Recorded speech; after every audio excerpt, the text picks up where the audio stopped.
Hello. Hi. Good morning. Answer. Hey, that was the document.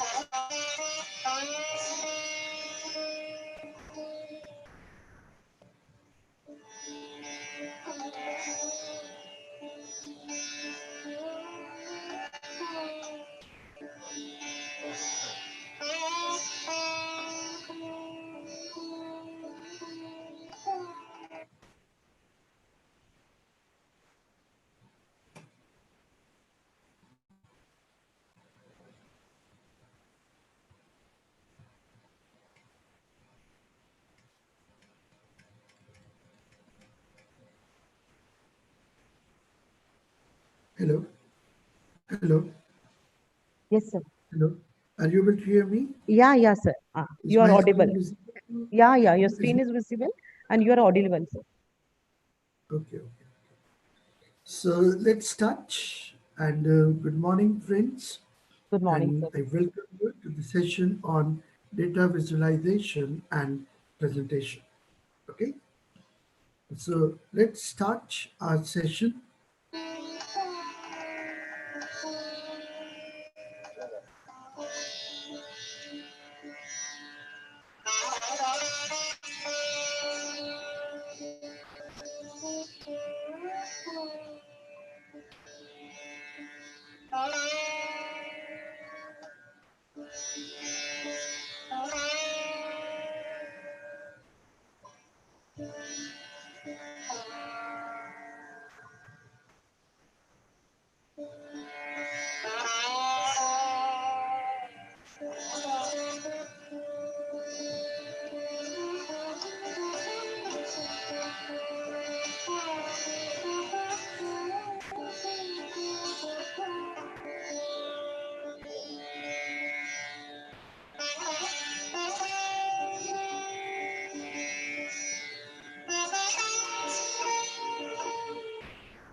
So let's start our day with God's blessings and with a lot of positive energy.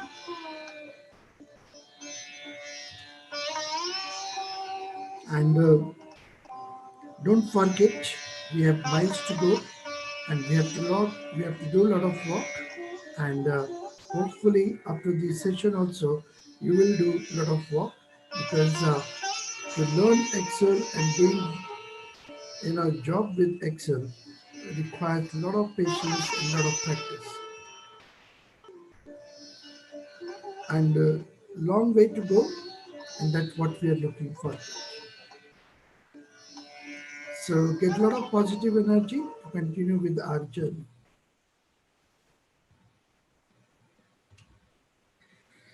So I hope all of you are charged with positive energy. All of you are ready for the session, and that's how we begin the session. But before we start, let's have a look at the following. When you see this picture, can you tell me what comes to your mind? And please don't hesitate in responding to me. You can put your, messages on chat box. You can also unmute yourself and you can talk to me. You can interact with me. But make sure that whatever we are discussing in this session, you are understanding it. Okay. So friends, tell me what comes to your mind when you see this picture in your mind.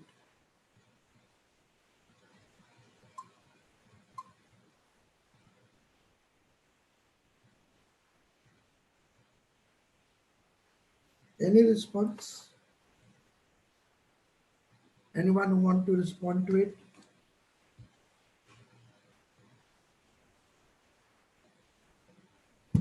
No? Good. But why people are not responding to it? When you see this picture of Albert Einstein hinting at his mind, what's come to your mind? Any one of you react to it? Hmm? And why is hinting at the mind? Hmm?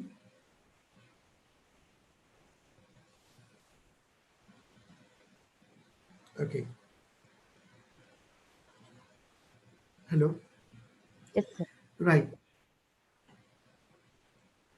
Have you given the rights to the participant to unmute themselves and talk to Yes, sir. us? Yes, sir. Yeah. Friends, the purpose of showing you this picture is that whatever you do, and when you're planning to do something, you have to make use of your brain, your mind. And if you want to get the things done through Excel, before you start working with Excel, you have to think, you have to use your mind, you have to ensure that how you are going to do the things with the help of Excel. Unless and until you start making a plan how to get the things done, you may not be able to get what you are looking forward. Okay, so always use your mind, always use your brain, and decide what is to be done, how it is to be done. Once you are clear with it, then you can make use of Excel. If you do not know what is to be done, how it is to be done, what exactly you're looking forward, nobody can help you. And that is something I'm trying to emphasize again and again. Please use your brain and mind before you start working with Excel and get clarity what exactly you want to do. Okay? So today we shall be talking about data visualization and presentation, and this is something which is full of challenges. Okay, and one of the challenge which you are going to undertake is how to make your visualization dynamic. That means you click and you get the required visualization. You again click, you get what you are looking forward. Okay,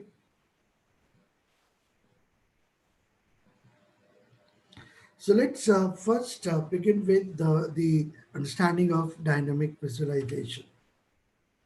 So, for example, look at this video, right? So, you will find in it when you click,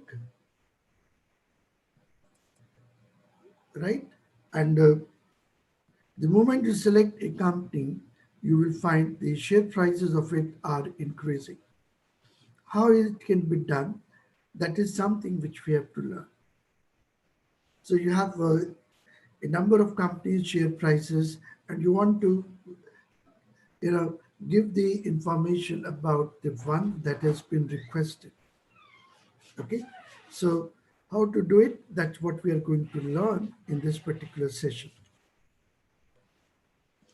Think how can we achieve such a dynamism in the charts, and our focus will be first you have to identify your objective.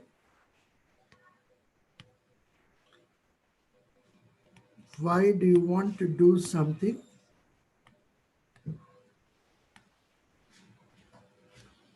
And once you are clear about your objective, then identify the tools for providing visualization and analysis of the data.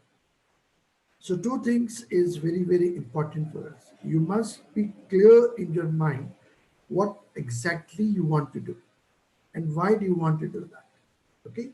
Once you're clear with it, then we'll be equipping ourselves with the necessary tools so that we can get it implemented on Excel. Okay. And that's the focus of our agenda. Okay, and this dynamism can be achieved by a very important utility of Excel, which is called offset function.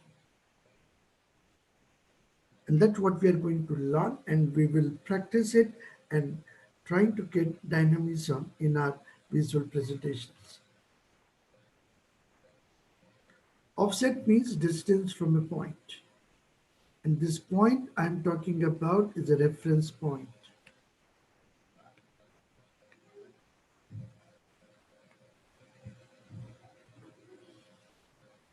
And when you are using offset function in Excel, you will find that Excel is asking from you a point, which is the reference point, and you have to give the address of that particular reference point. Okay, offset function is one of the lookup or reference function. In it, one may refer to the range offset from a specified cell or range by the number of rows and columns one may specify. What does it mean? It means the following. You have a reference point,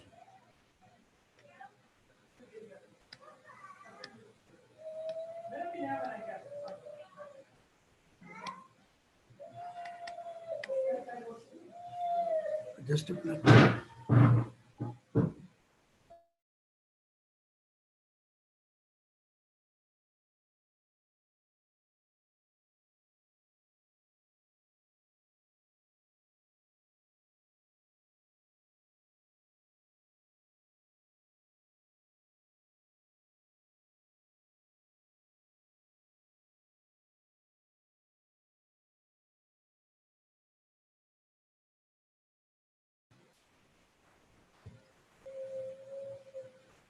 Sorry, friends.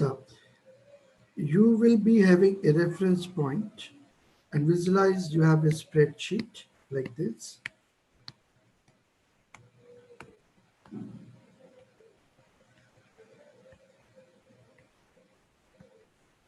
and offset means you have to move for a particular distance. So you have to tell the Excel how many rows you would like to move. Sorry, how many columns you would like to move, and how many rows you would like to move.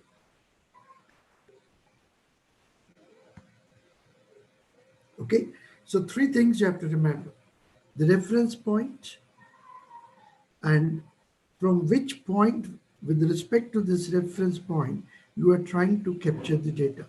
For that, you have to specify the column address and the row address. Once you have defined it, Excel will ask you how many points, how many data points you would like to cover. Okay, in terms of height, that is in terms of the rows, or the width in terms of the column.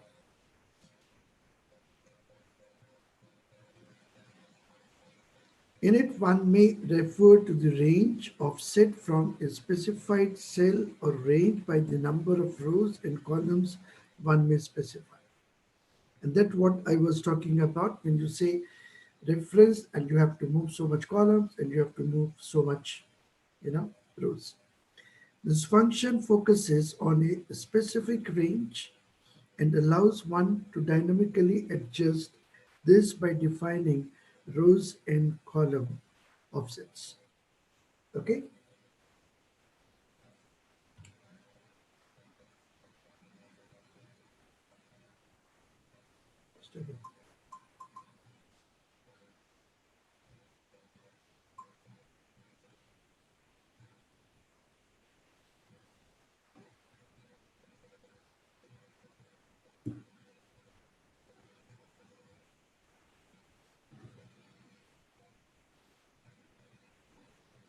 Please understand, offset function allows us to introduce dynamism in our analysis.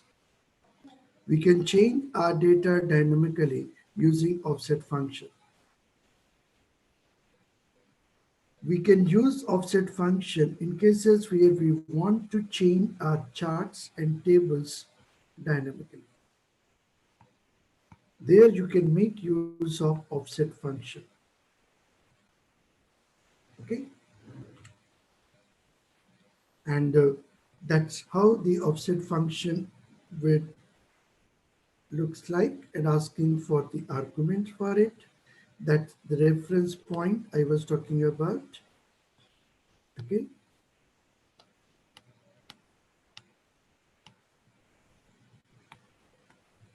And with respect to this reference point, how many rows you would like to move, how many columns you would like to move, you have to specify.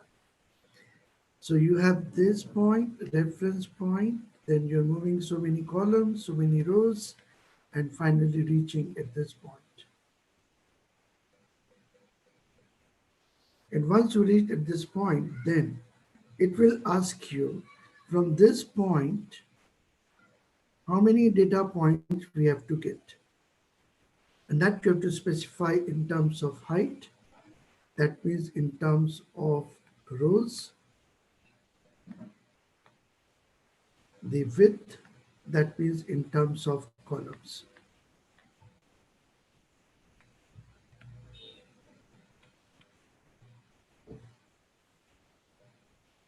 Okay, so that's how you will be making use of this offset function.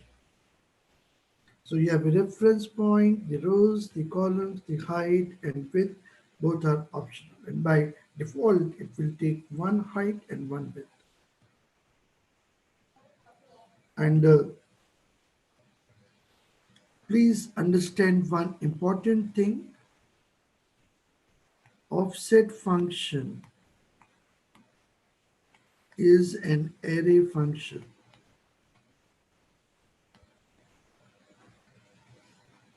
So when I say it is an array function, what does it mean? Can any one of you tell me? How do we enter this array function in Excel? What combination of keys we use to enter an array function? Shift Control Enter. No, it's Shift. Shift Alt. Down arrow. No. It's Shift. Enter. So the combination of these three keys will allow you to enter an array function in Excel. Okay, right? Dr. Monica, is it okay? Yes, sir. So now let's go to the Excel and check how can we do it and how can we use offset function and how can we have dynamism in our charts.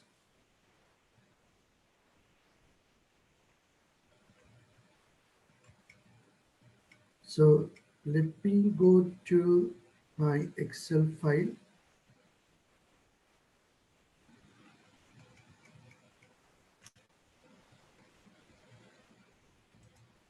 We have the temperature data with us. And what we want, I change the day, you say my chart is changed accordingly. I change it to Thursday, my chart will change accordingly. I make it Monday, you will find your chart is changing accordingly. Now, how to achieve this dynamism, that's what we are going to learn. Okay. First,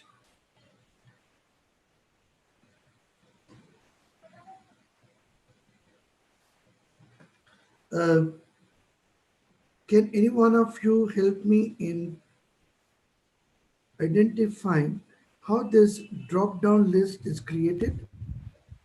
So we have to select all that particular what we say rows which we want, and after that we will have to go to data, and data, you have a list. In that list you can yourself put the list, or if you have already, then you can write down Monday, Tuesday, in that way, so that that drop down list will be created. Okay, so Monica, we are not going to write them. We already have the data with Okay. us. So we will select that particular list. Okay, Yes, sir. so I create, suppose, the drop-down list here. Suppose I pick this number, go to data, and data validation,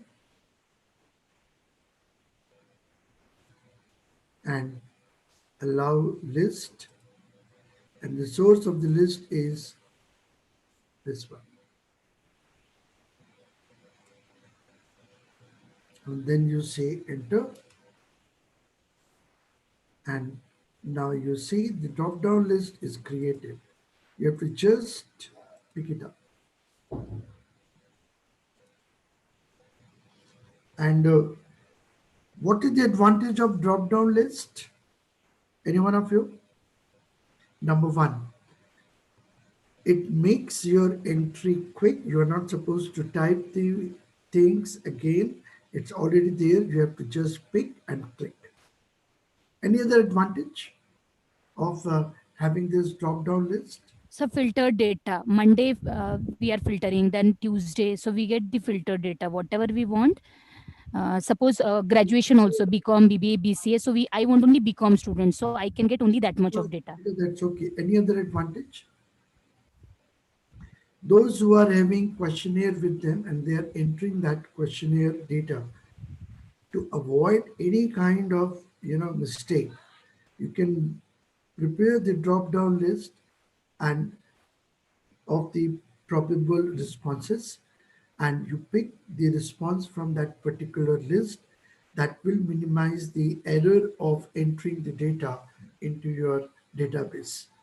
So that's another advantage of having a creating a drop down list. Okay, right? What else we have to do? So today is being selected, but how I tell the system that you have to pick Monday and make a chart accordingly. Okay, what I do is I select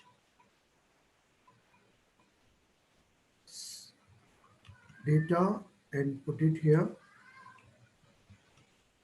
make a chart of the same,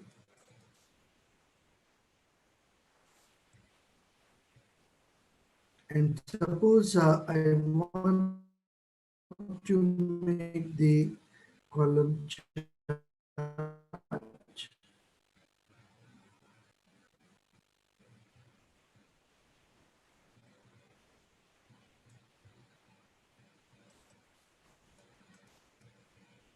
and you can modify this, you can make it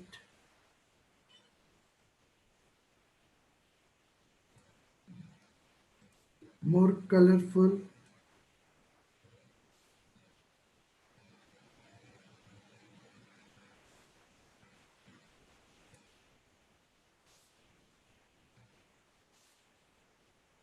and if you want you can add the data labels in it.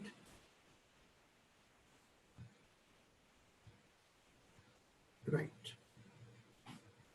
that's the second thing which we are doing.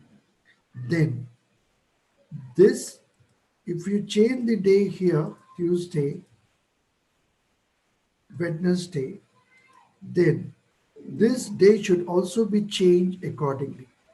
Therefore, I should give the address of this cell to this. And now you see, you pick here Thursday and the day is being changed. The title of the chart is also changed.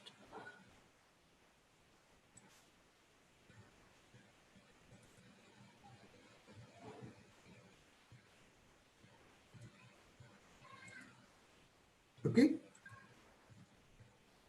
right? What else we have to do? Change the data. We have to change the data according to the day which have been selected. How to change the data? For that, we are going to use offset function. Okay, but when I say Thursday, what does it mean? Okay, I have to tell where is Thursday in my table. Is it in first column, second column, third column, fourth column? Where is it? I don't know.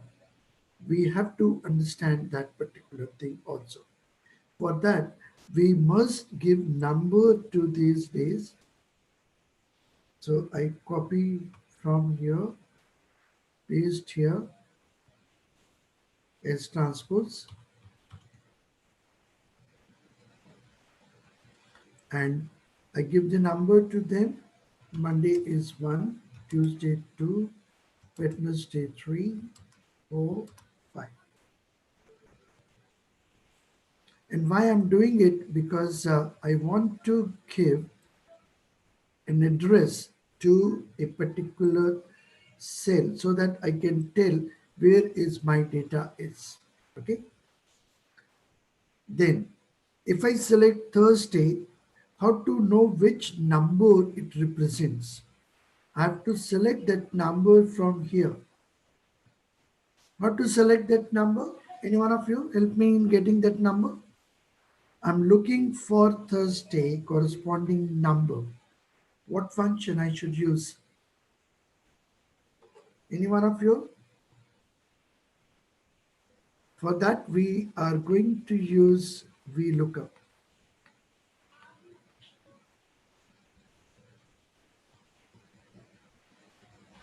Because Vlookup helps us in identifying or in fetching the data from the huge database corresponding to a particular argument, and that argument in our case is this day which we have here. Okay, so here we write Vlookup.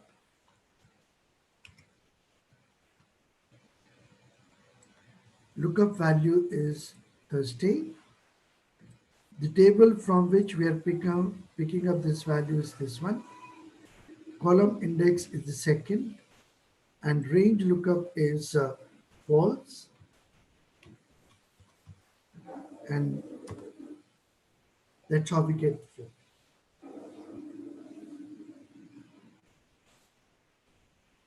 Now, check, is it working or not? Wednesday 3, Tuesday 2, yes, it's working. My story is not ending here. Still, we have to do a lot of work. And the next thing we have to do is these data points, which we have here, they should be dynamically changed according to the day which have been picked up. And for this purpose, we are going to use offset function. So will you please repeat VLOOKUP functions? I was doing that at the same time.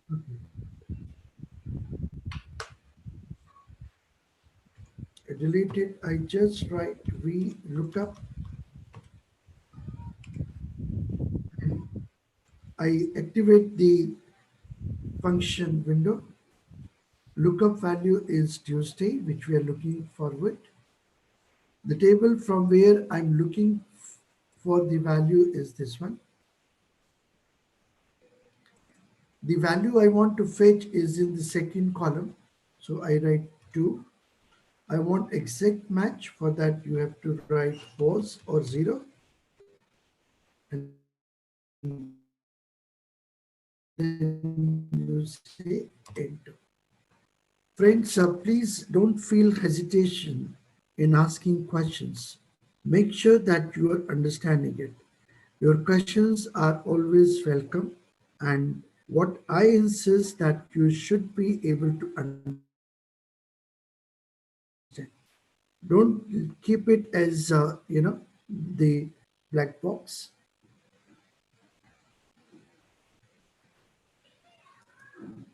Okay.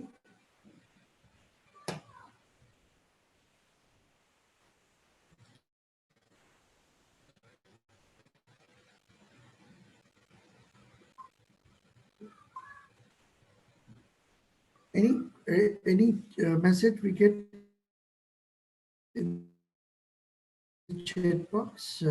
If you, Monica, I don't know who is handling the session. If any one of you get a message from the participants, please let me know about it. Okay.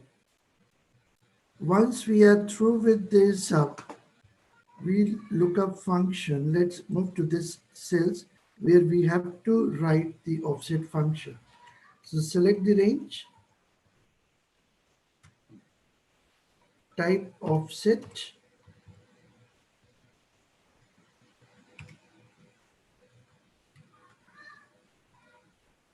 now it is asking me the reference point. Now reference point is something which you have to define yourself. You have to decide with respect to what you would like to give the address to Excel. Suppose I pick up the reference cell as B4, okay, this one.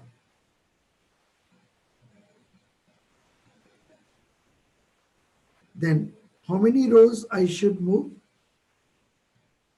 That depend upon the days whose number is this one. So you just give the address to this of this particular cell. Sorry, rows we have to move one because I have to fetch the data here from this particular row.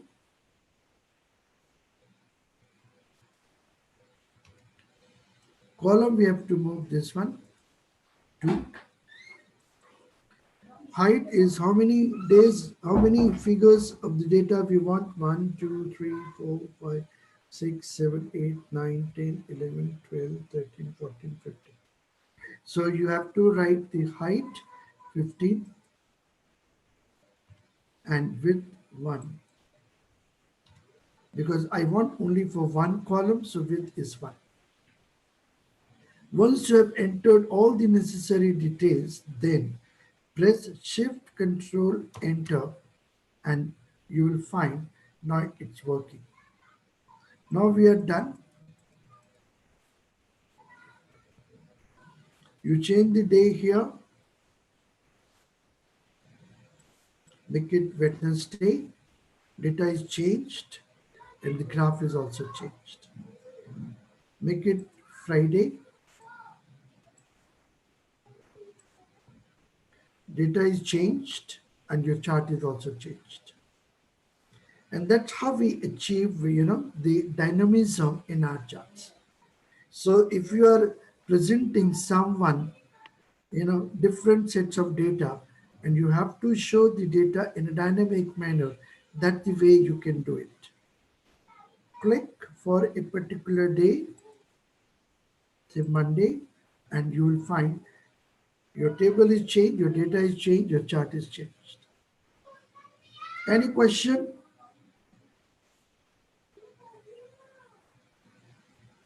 Any question? Any doubt? No. Okay. Let's do the same, the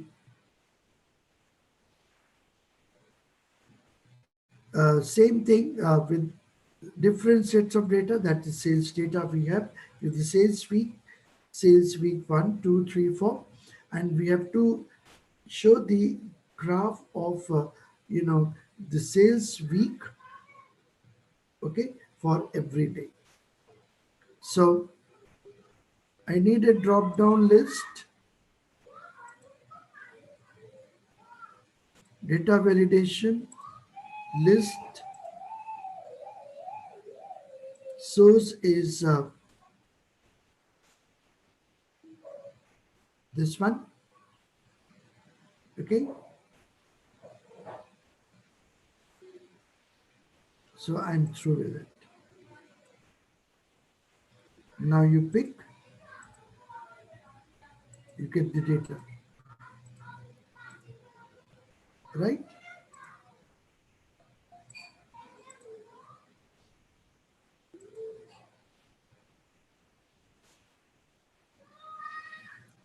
Then I've already defined here the sales, and we have to go for VLOOKUP value.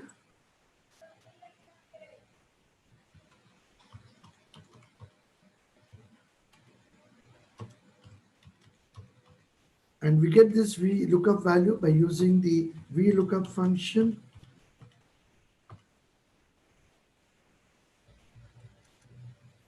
asking for the lookup value. This is the value we are looking. The table array from which I'm looking the value is this one. Column index is 2, false 0, write this.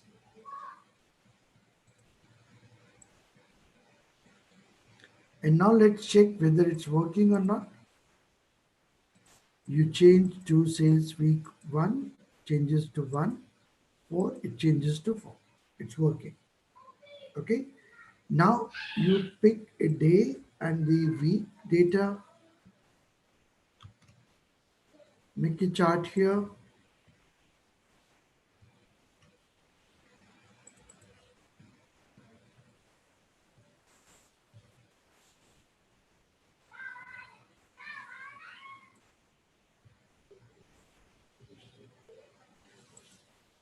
Suppose I make a line chart here,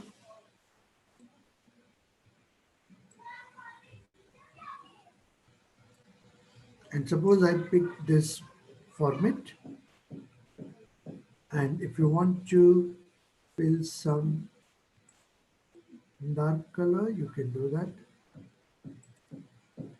Right. So now we are ready with the basics of dynamic charts. The challenge is how to change this data dynamically depending upon the option which we select here. For that we use offset function.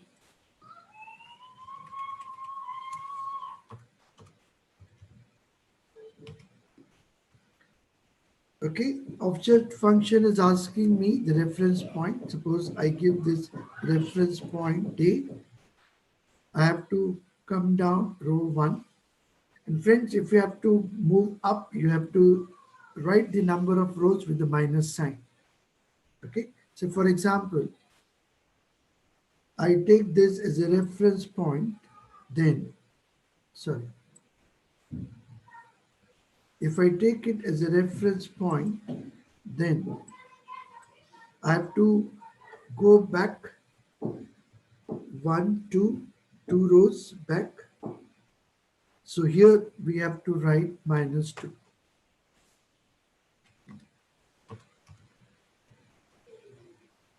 Okay, so it depends how you are taking as a reference point, and accordingly you have to specify the number of rows. If you're going down, positive number. If you're going up, negative number. Columns are supposed to be here. Height is 5, width is 1. Now we are done. So then you press Shift Control Enter and you will find the offset function is working. Change the data here, sales week 1, 2, sorry, I'm not linked it with this.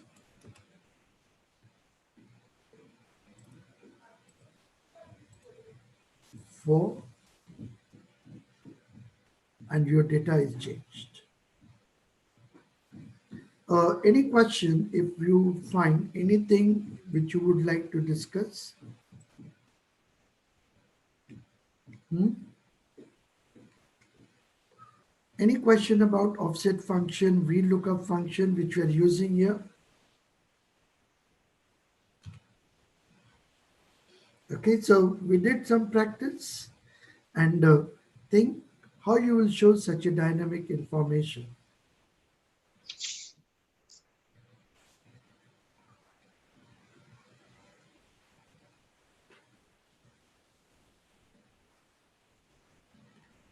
Any one of you tell me what kind of series I'm using here?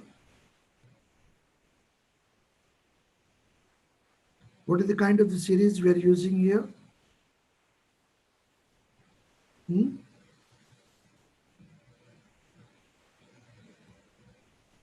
Any one of you, what kind of series I'm using here?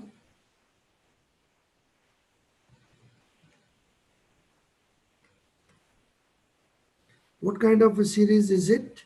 starting with 100. Please recall your financial statement analysis and tell me what is the name of such a series. Hmm?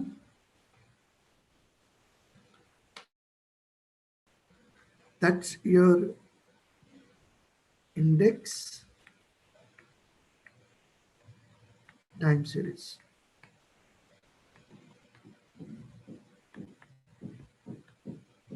Starting with 100, and then everything is expressed in terms of 100 so that you can infer meaningful comparison by looking at these numbers.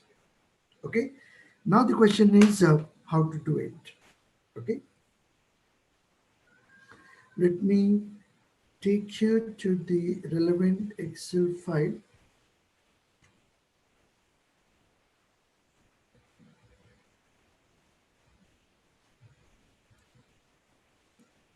So this is the data which we have for the index series of Colgate, the last 10 years data. And we want to show it dynamically, you know, the graphs and the charts. How do we do it? Let's do it again. Do with me. So first, I want to create a drop-down list by using these numbers. Okay, how do we do it? Simple. Pick up a cell where you want that drop-down list. Suppose I picked up this one.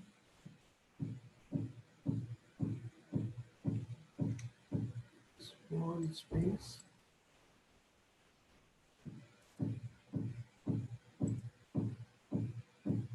Then go to data, data validation, list, and the source of the data is this one. That's my source of data. Okay, now you see here. Net profit after tax, we got. Net fixed assets, we got.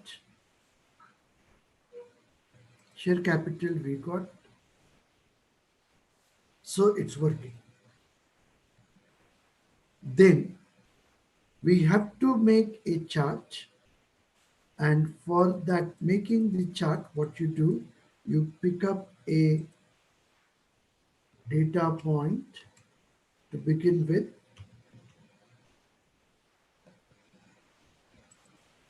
and this time the data is column wise.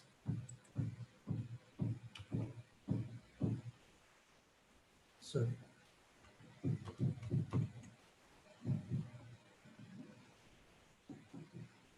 That the data which we have with us, and let me make a graph of it. So go to insert. Suppose I make a bar chart, simple bar chart.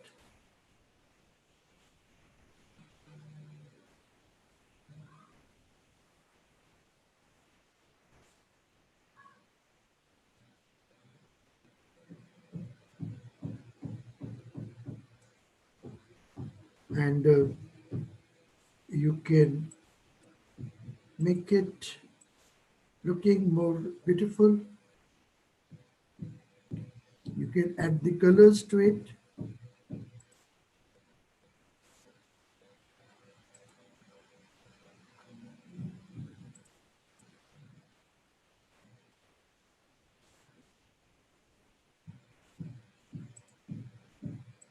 Suppose I fill this chart with this.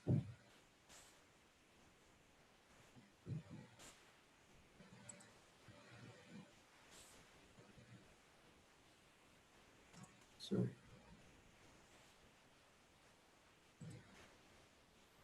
Then we can add the data labels. We can change the color. year wise.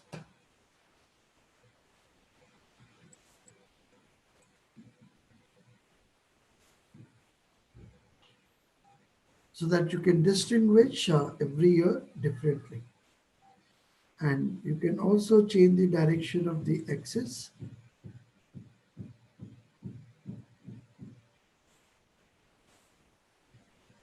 Sorry.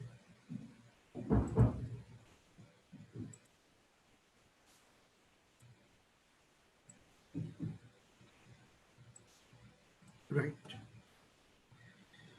Okay. Now what we have to do, we have to change the data and accordingly the chart. First, I have to link this with my choice, which is here,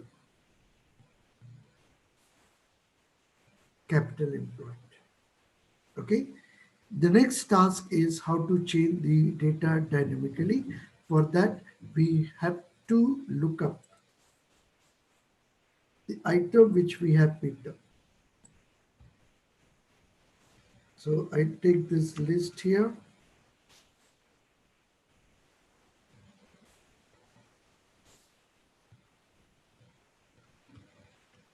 and then I put numbers here, 1, 2,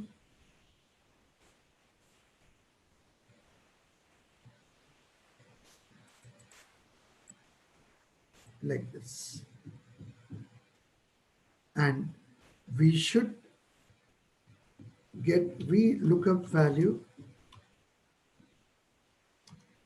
to tell the Excel that where is my data, from which point I have to fetch the data. For that, we are going to use VLOOKUP function. This is my lookup value and the data array is this one. I have to pick from the second column exact match, so it's false, enter 40. So once we are done with it, then we have to use the offset function.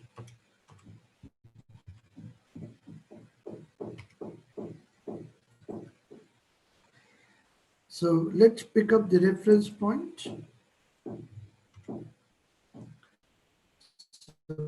Suppose I take this as a reference point. How many times we have to go down the rows? That depends upon the item which we have selected.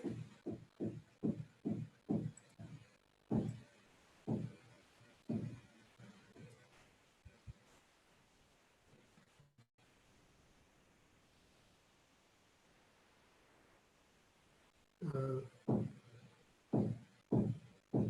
Sorry, I don't know the VLOOKUP value. Anyway, let's pick up this value and the number of columns will be 1, height 1, width 10, enter. That's how we get this value here.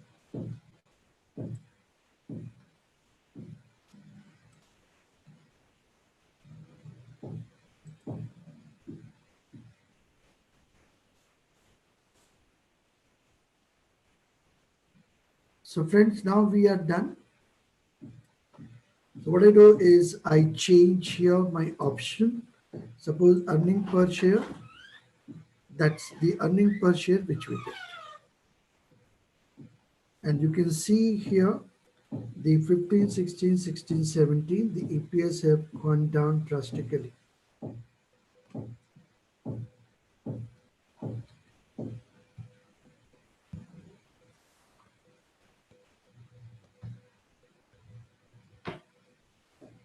Okay. And if you want to pick the profit after tax,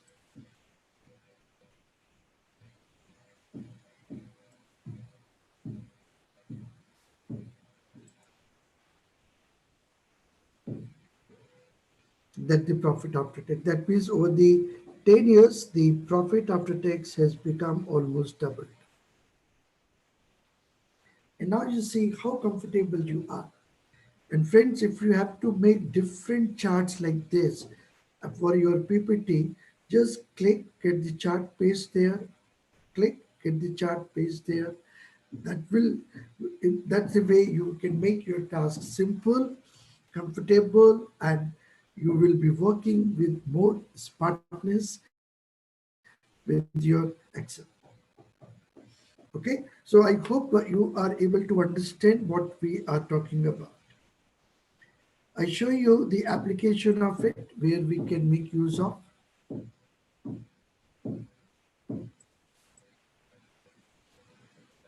Suppose I pick up a company like Hindustan Unilever, and you will find the data have changed. You have the BSE Sensex closing price, and that the market capitalization of the company, price earning ratio, price to book ratio. All these things are available at one place. Just by click, you get the results. ITC Limited, you get the result like this.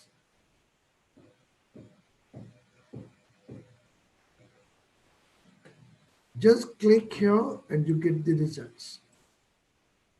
IndusInd Bank, and you get the different charts altogether. That's the advantage of making use of offset function. I have created one graph to illustrate it. You can make all the graphs depending upon your purpose, and once you change the option, everything will change. Any question before we go in? You have to think what is the input data you need, and you have to also decide how you are going to design it. And that's the part of your brain or the mind. Once you are through with it, then you can, you know, get the things done by using Excel. We can also make use of slicer feature of pivot table. Slicer facility or utility gives me filtered data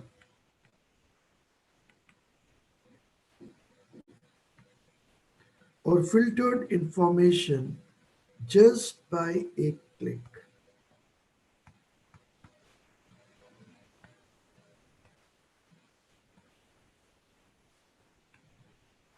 I'm not supposed to write the formulas. I'm not supposed to write something to come out with the filtered data.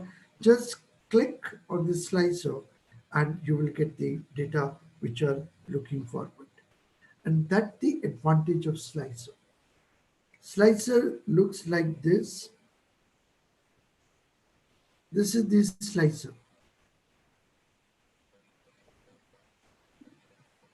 And if you pick a company here, suppose I click on Axis Bank Limited, and you will find the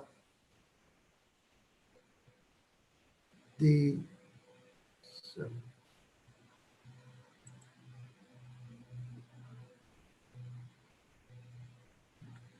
I think I'm not linked with it.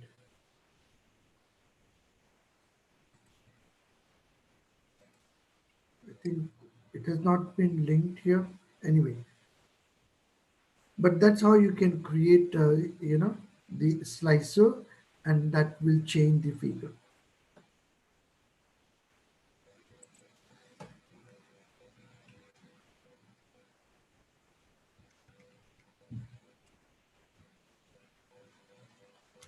I show you here how can you do it.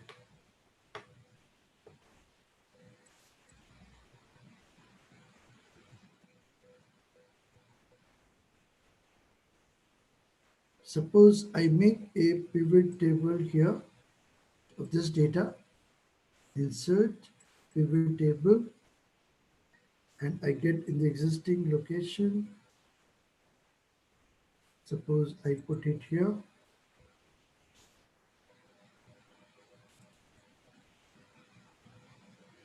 then suppose, sorry,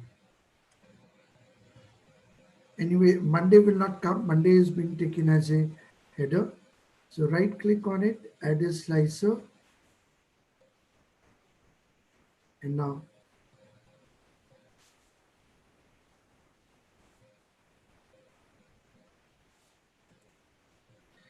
click on Tuesday, Wednesday, Thursday, and Friday, and you will find here the data which you require.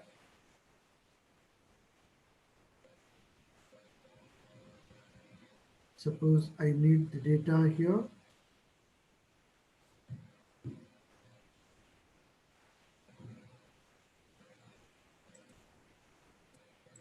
I take the average.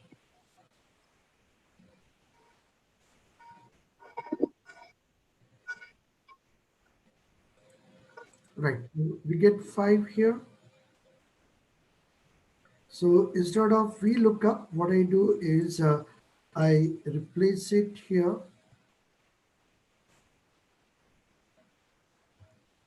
with the address of this particular set.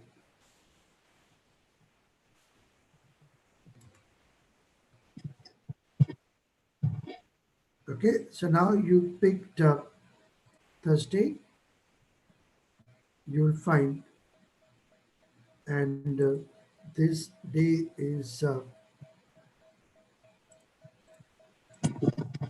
day which you are selecting, that you can click here and you can connect with it. Okay, more of it I'm going to discuss in detail about slicer.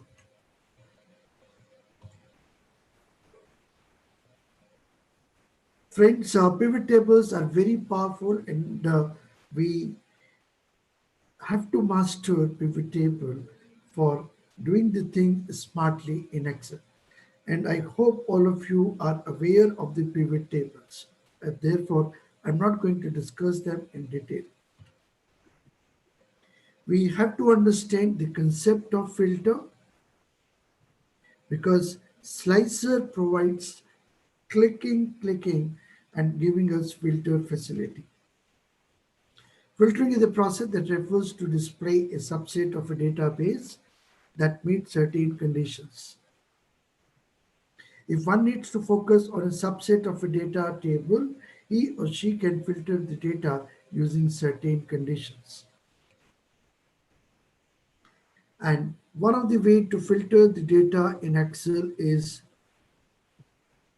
slicer. Slicer is more visually appealing method of filtering data.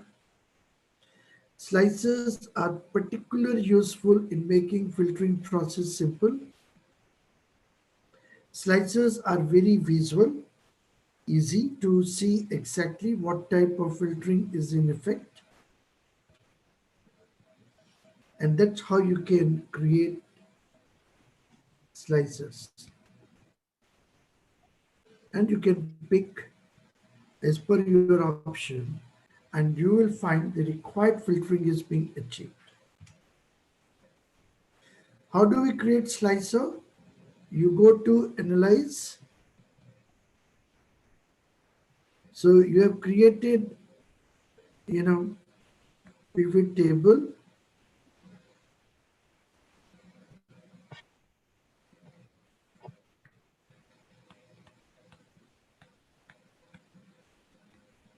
In that pivot table, you go to Analyze. In that Analyze, you will see the option of Insert Slicer, and then you can insert the slicers. Or you can right click and you can get the slicer option, which you can add. That's how you can do it for creating slicer in your problem. So friends, create slicer as per your requirement, and you can create multiple slicers using one table, and you can use multiple slicers using multiple tables.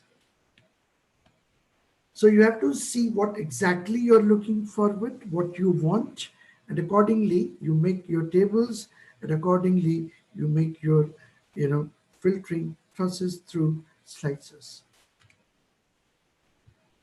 So I hope you get an idea about what slicer is and how can we use it. That's what we are going to discuss now. Any quick question if you have? Any one of you have any quick question?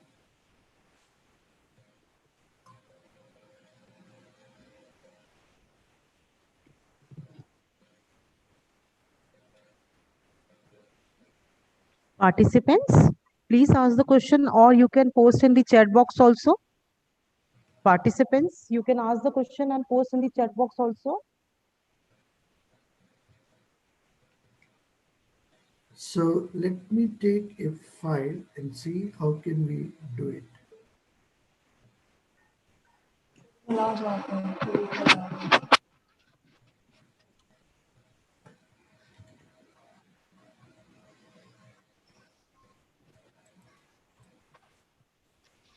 Uh, and that's how you can create a dashboard for a company's data.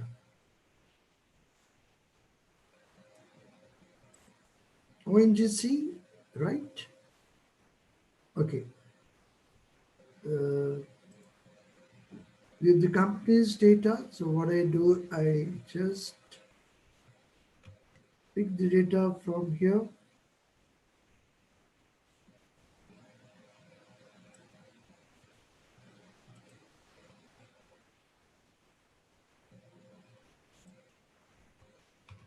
copy paste here, okay?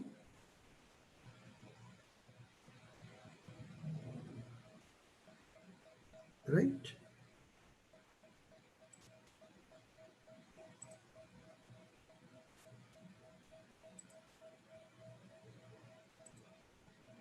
Right.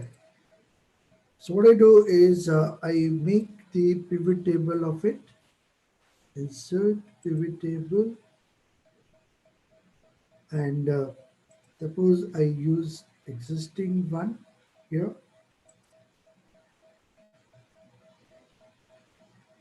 and company names I select,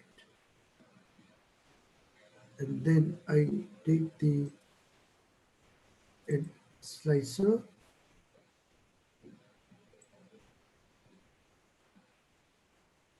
and see what happens.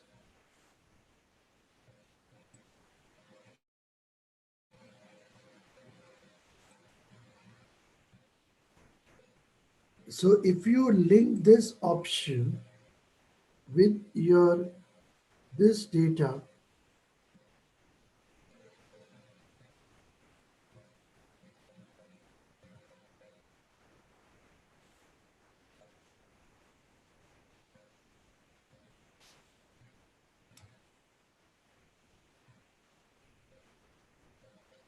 then see what happens. I picked NTPC, just click on NTPC and you will find everything is changed.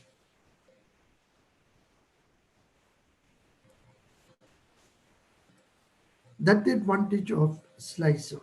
Just click and connect with what you want and you'll get the results. Okay, NTPC, Nestle, and everything gets changed. That's the advantage of slicer.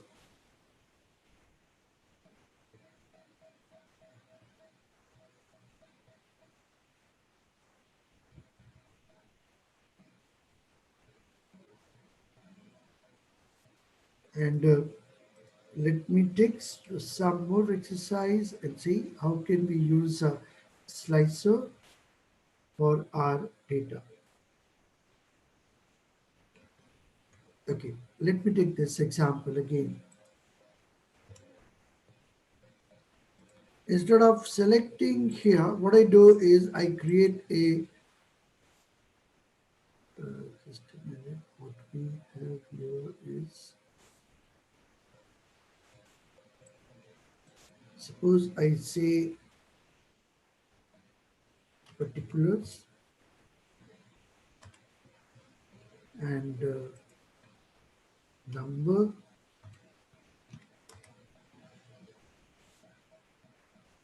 and suppose I insert a pivot table corresponding to this, and I do it here.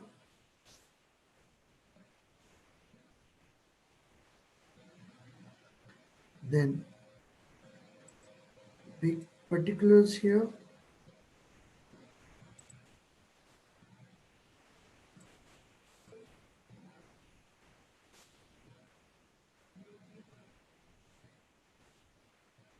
Then you can define this slicer. You go to Analyze, Insert Slicer, Particulars.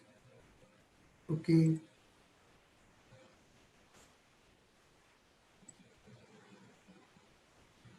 If you want to change the format of it, you can change it. That's your choice, whatever color you want.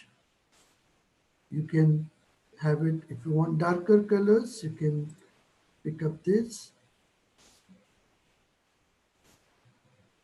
like that. So I pick investments, I get investment here. Then this cell can be linked with this particular cell.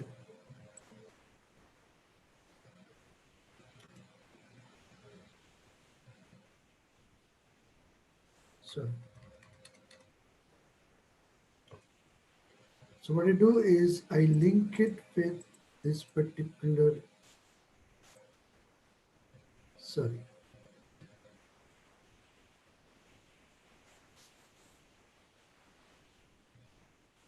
I link this cell with this cell.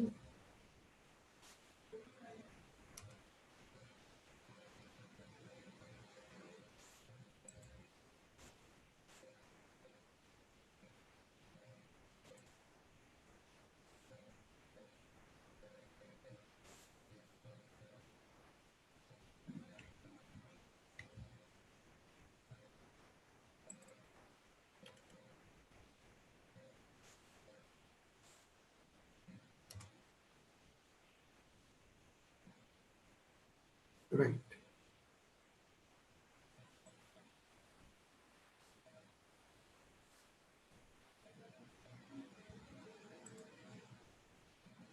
I just make them shorter.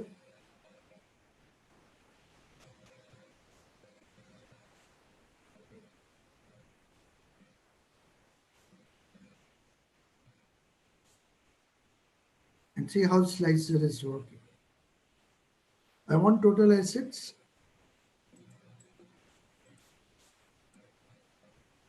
Say net profit after tax, click here. You get net profit after tax. Net fixed assets, net fixed assets. Earning per share, cash profit. That's how you do. That's the advantage of the slicer. Just by clicking, you can filter your data. From the particulars, I'm not selecting all of them. I'm selecting a particular one, and that helped me in getting this particular data. So I hope, friends, you are able to understand what we are talking about. Slicer.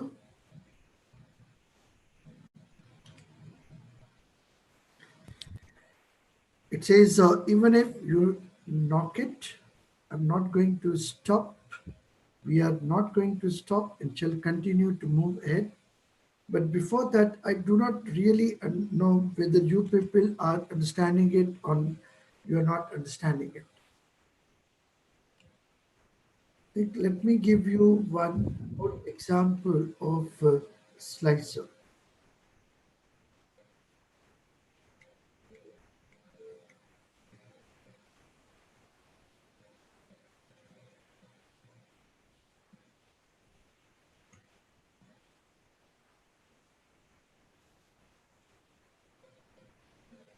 And suppose this time I want to make a table, right?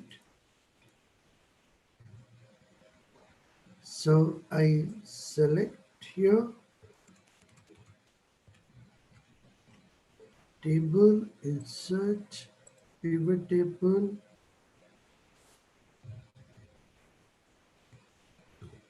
okay. I take hours here and Monday here with the temperature, and we can create a slicer.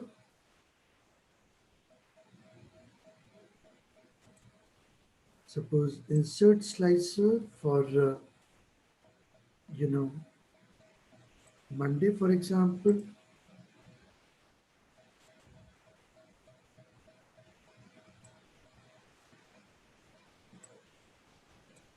If you want a particular temperature, when we have the highest temperature, what is the time during the day when we have the highest temperature? 24. Just click on it and you'll find 2 p.m. and 3 p.m. the temperature was maximum on Monday. Okay. If you want, you can create Tuesday, Wednesday, Thursday, and Friday.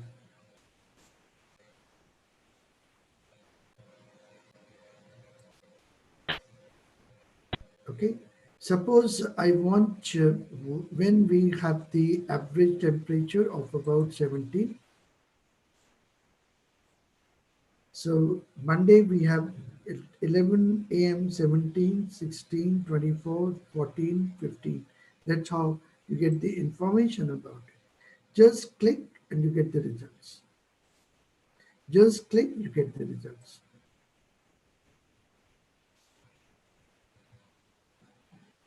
Okay, I hope you can get an idea about what Slicer does. You can also create Slicer here. Suppose I make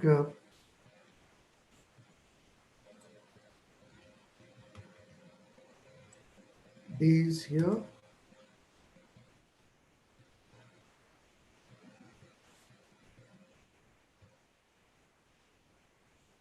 and weeks here.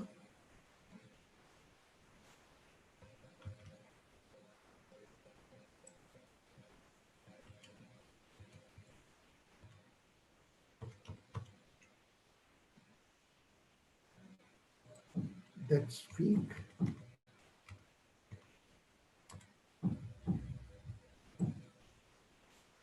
And let's create a slicer for it.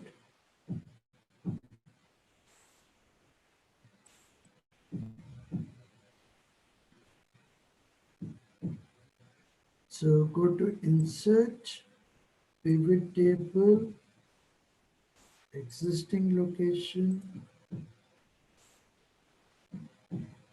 then add a slicer.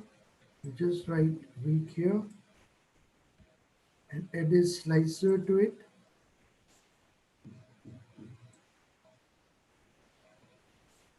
Click. What I do is I take it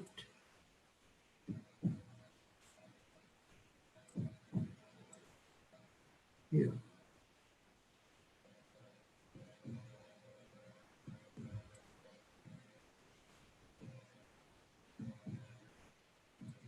And what I do is I take this value, which is here. I click on sales week 2, see what happens. 3, 4, and that's what you can do by slicer. Okay, let's see what next we are going to talk about.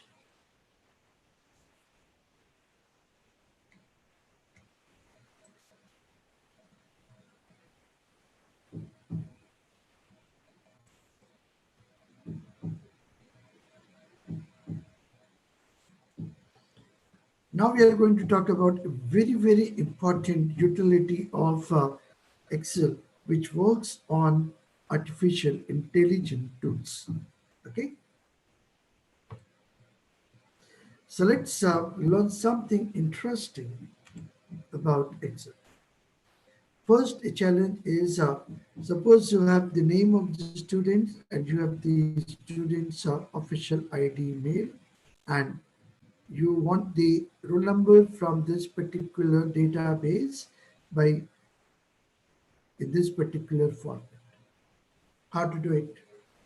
Can any one of you tell me how you will get this particular data? Hmm? Any one of you? Any idea?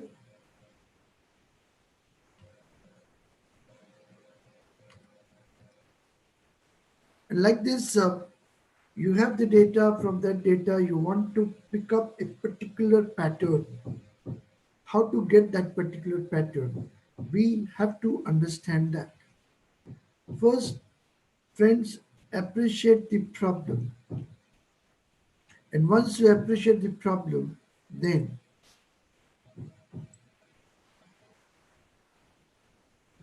suppose I want to pick up the first name of the company. How to do it? Adani, Ambuja, Asian, Arbindo. I don't want the complete name of the company.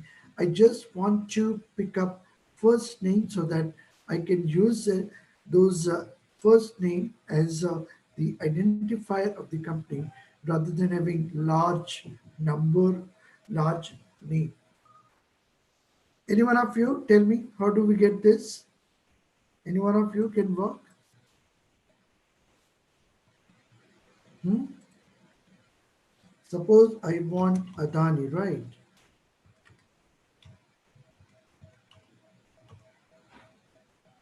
And I want that this pattern, the very first word in capital should be, this pattern should be captured. Any one of you?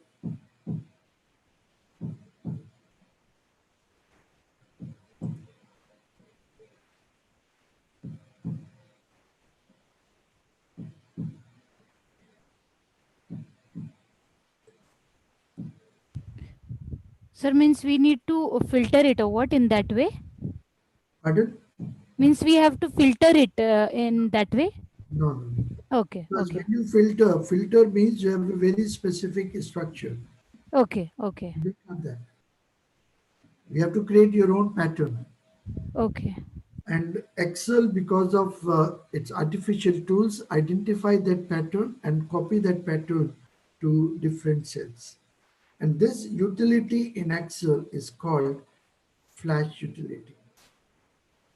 And we shall talk about data flash fill utility of Excel. And this utility can be accessed by clicking on data, and in data you can click on flash fill data and then flash fill. What does this utility do? This utility identifies the pattern of the two adjacent cells, and Excel tries to uh, copy that pattern in other cells.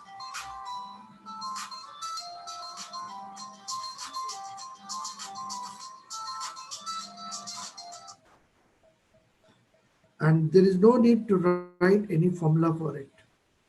And that's the most important aspect of flash fill utility.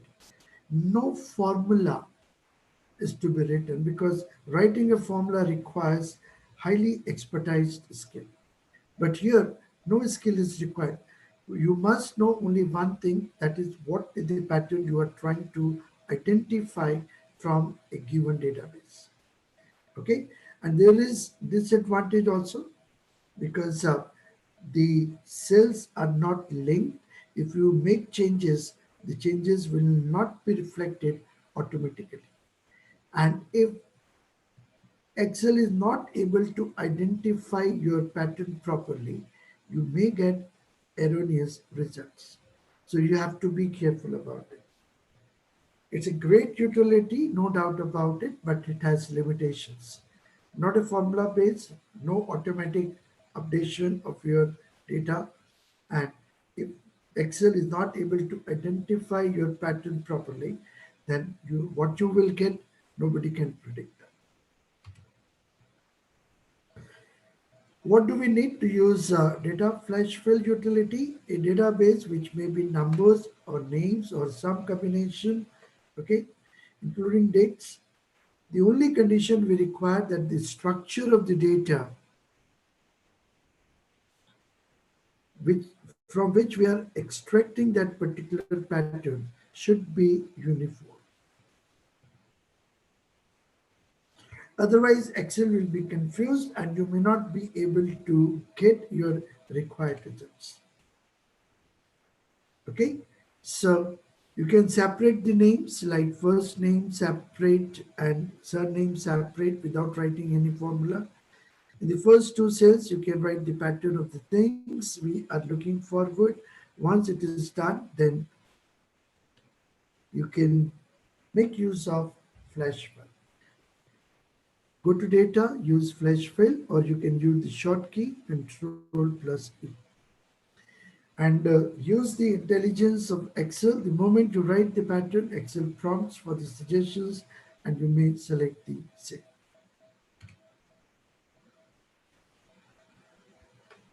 Like here, suppose I want the first part of the name. So I write Himanshu.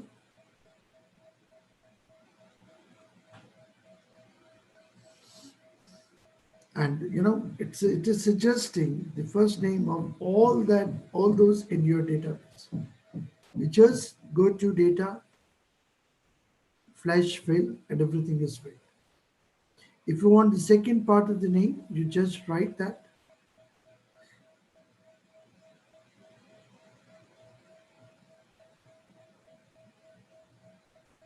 Enter.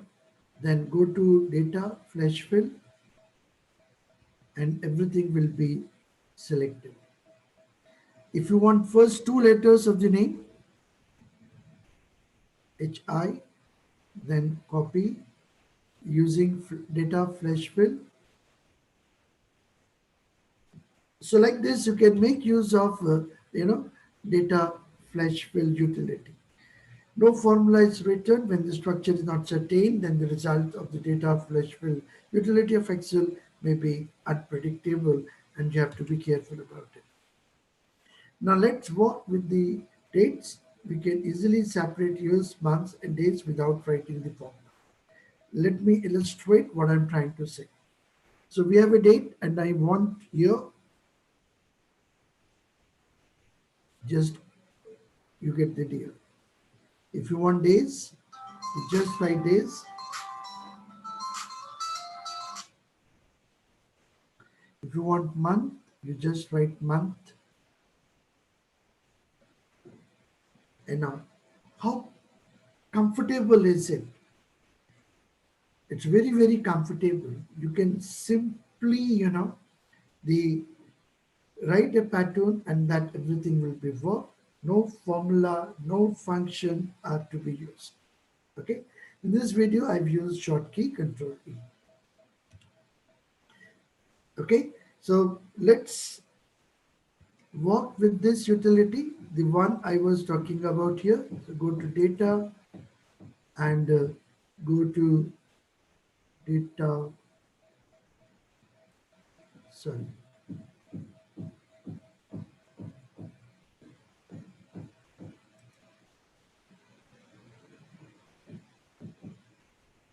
flash fill and see what happens. You pick the first name of the companies. Suppose I want to create the initials of a company.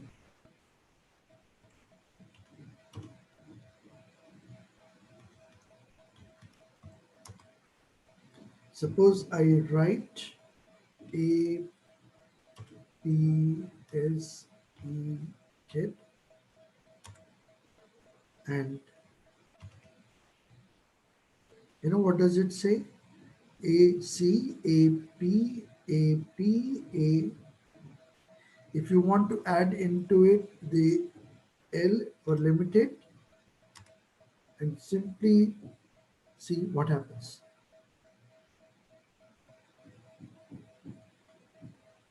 Just look at this. Suppose you don't want the word limited from the name of the companies.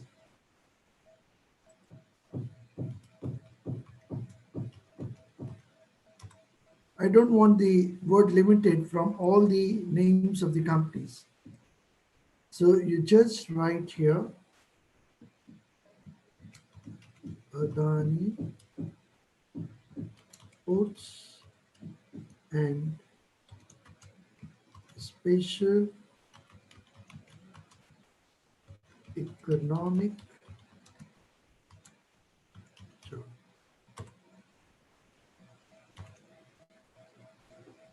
And you see from the name of each company, the word limited is being deleted. And you come out with this. How quickly you can understand it.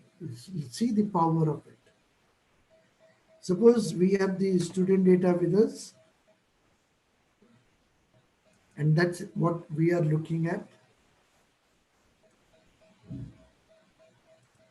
So simply write Control A and see what happens.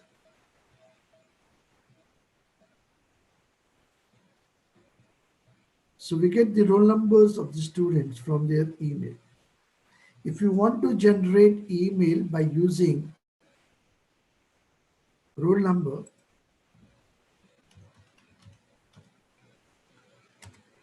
suppose you want to generate email MBA 20118 at du.ac.in,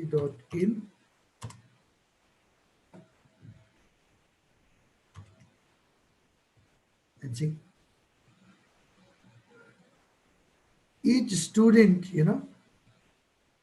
email is created just by writing down a particular pattern. And that's the advantage of it. If you want to pick the first name of the student, suppose I add a column here, suppose I want to get the first name of the student, ALEKH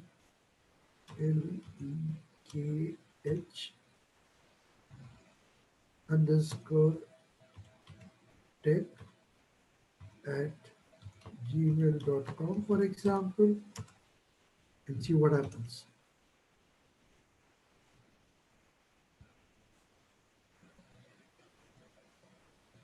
So it's not able to identify the pattern, I think.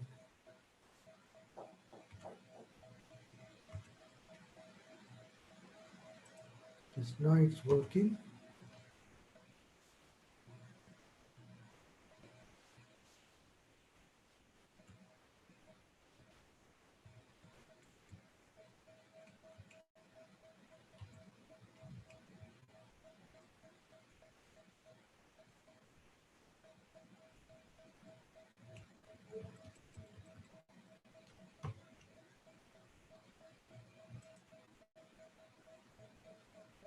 See, just by using this, I can create the email addresses with their initial names.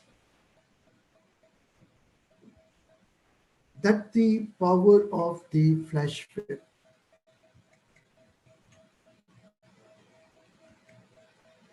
Let me check if I have any other file. Okay. This was the file I was sharing with you.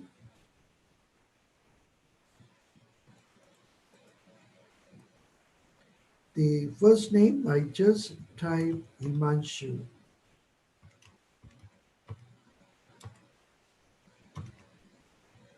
First name is selected. I just type the first one and then I press Control A to get the results. Okay. Suppose I want to make first four characters of the name uppercase.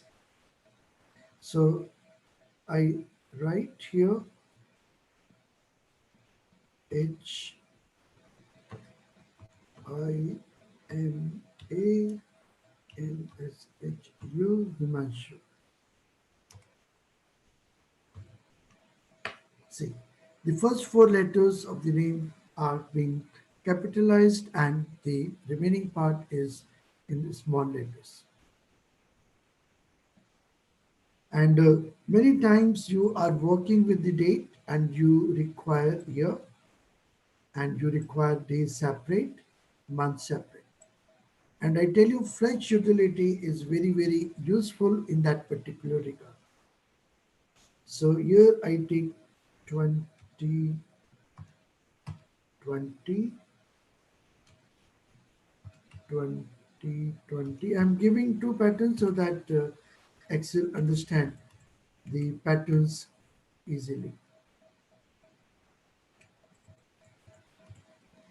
Control E and see if we get the year. I want day, so write 21. If you want month, 04.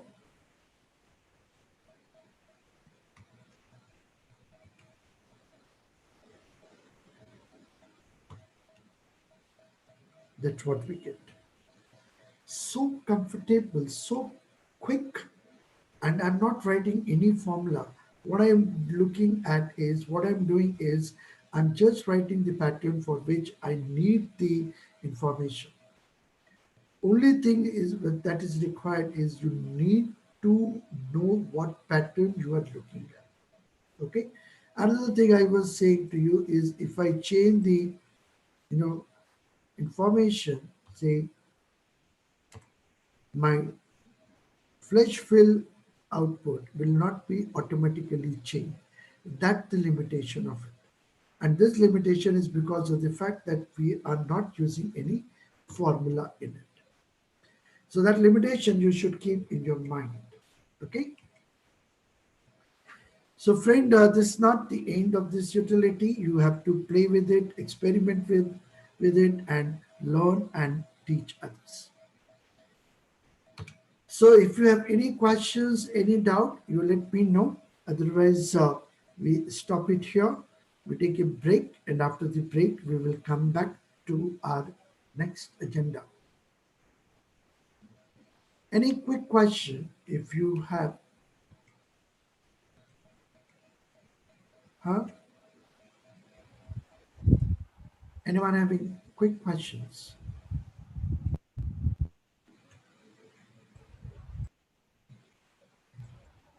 No, sir. Okay, right. So we stop it here, and what time we should be back? Sir, I think 15 minutes from now, or as you say, like generally we resume at 12. So, like as per you, sir, at what time you want to resume? We'll start at 12 o'clock. No problem. 12:05, you are saying? 12. What is 12. time now? What is the time now? It's exact 11:45, sir. So we can start at 12. No problem. Okay, okay, okay. Thank you so much, sir. Okay. Thank you.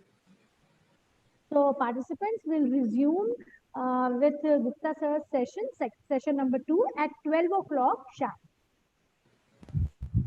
Okay. Thank you so much. And feedback link is already floated to you all participants in your WhatsApp group. So kindly fill that feedback form on time. Thank you so much.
Yes, sir. Uh, Good afternoon, Gupta sir. Good afternoon, Gupta sir.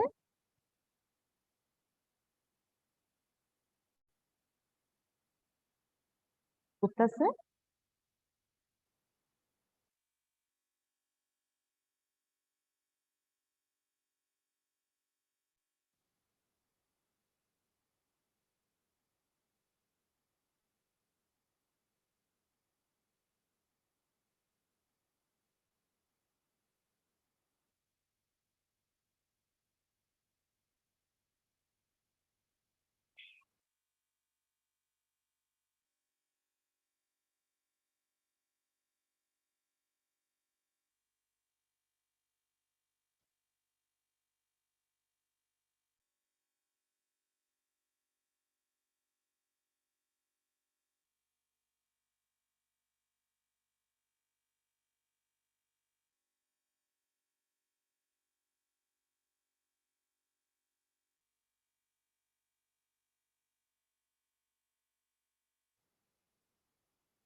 Gupta sir.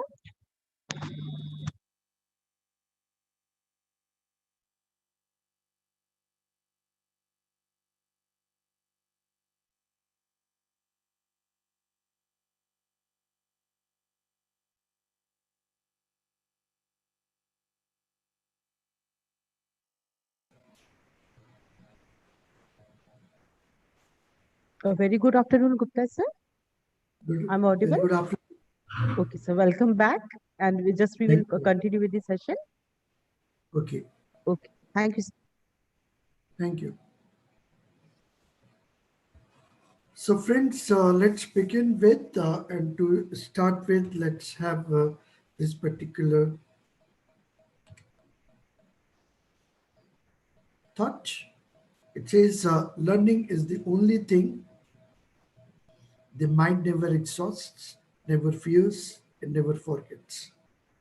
And friends, we have to learn, learn, and learn. And the more you learn, you will find your mind is never exhausted for it. Learning is something we always enjoy. Learning is something that always gives us energy, positivity, and that's why it says learning is the only thing the mind never exhausts, never fears, and never regrets. So I hope, friends, in this second session, you will have learning and only learning, and don't hesitate in asking questions, but make sure that you understand what we are going to talk about. We should always keep in mind the following: I hear, I forget. I see, I remember. I do, I understand. Unless and until you do something with your hand, unless and until you do things for your own, you cannot understand it. Whatever we had discussed in the earlier session, my request to all of you is please do some exercise on that. Repeat whatever you have learned. If you are doing that, you will never forget it, because if you do it, you can understand it. Okay? A strong belief, you should have a strong belief in yourself because it says, I believe if we had a larger conception of our possibilities, a larger faith in ourselves. If we had that, we could accomplish infinitely more. Have a faith in you. You have a lot of capabilities. Play on those strength of the capabilities and you can achieve infinitely more. Any question before we proceed further? Any doubt, any query, anything which you want to discuss and no? But make sure that you are understanding the things. Okay? Let's see what next we are going to talk about. Now we are going to talk about portfolio analysis doing Excel.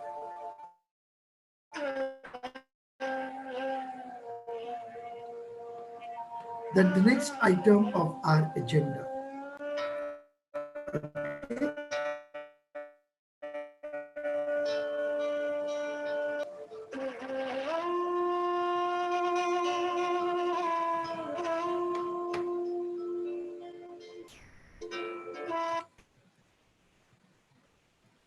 But first, we will devote a few minutes for understanding basics of the portfolio. Once we are through with the basics of the portfolio, then we will start implementing it on Excel. Portfolio we define is a combination of securities in some proportion.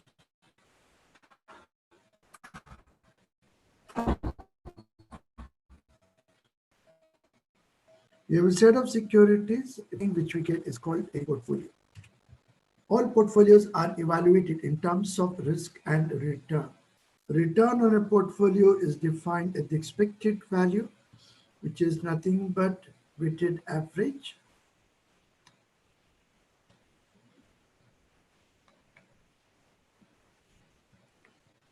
And weights are the proportion of each security in the portfolio. And that's how we get the portfolio standard deviation. To appreciate the portfolio variance, let me begin with two security cases.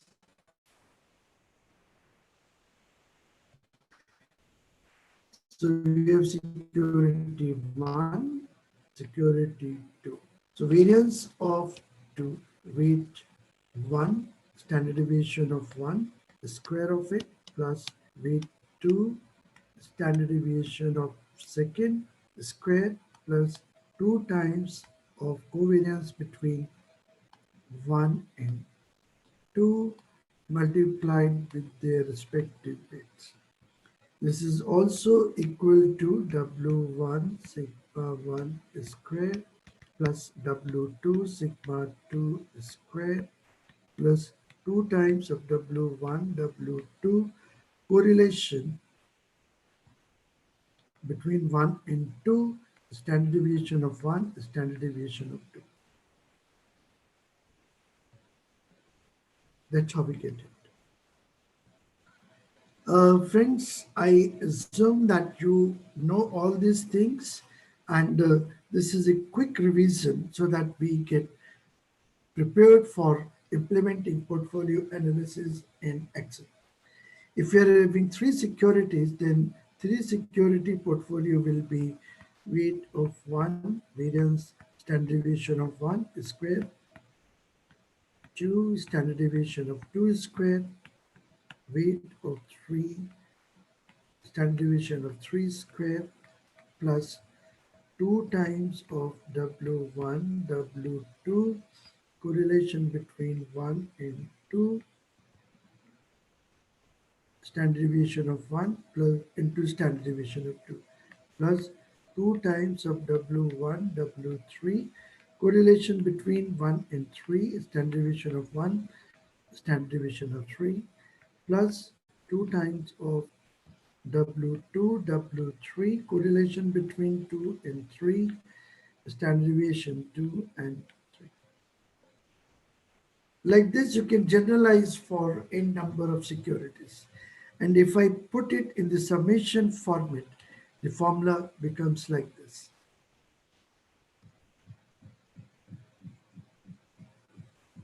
Okay.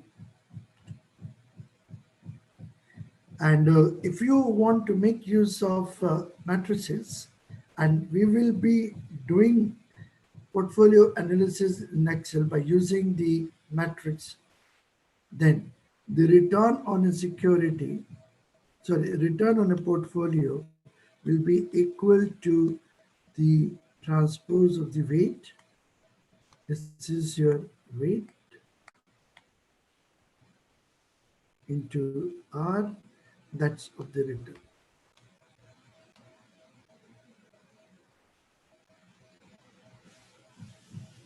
And variance of the portfolio will be calculated in terms of the matrix notation,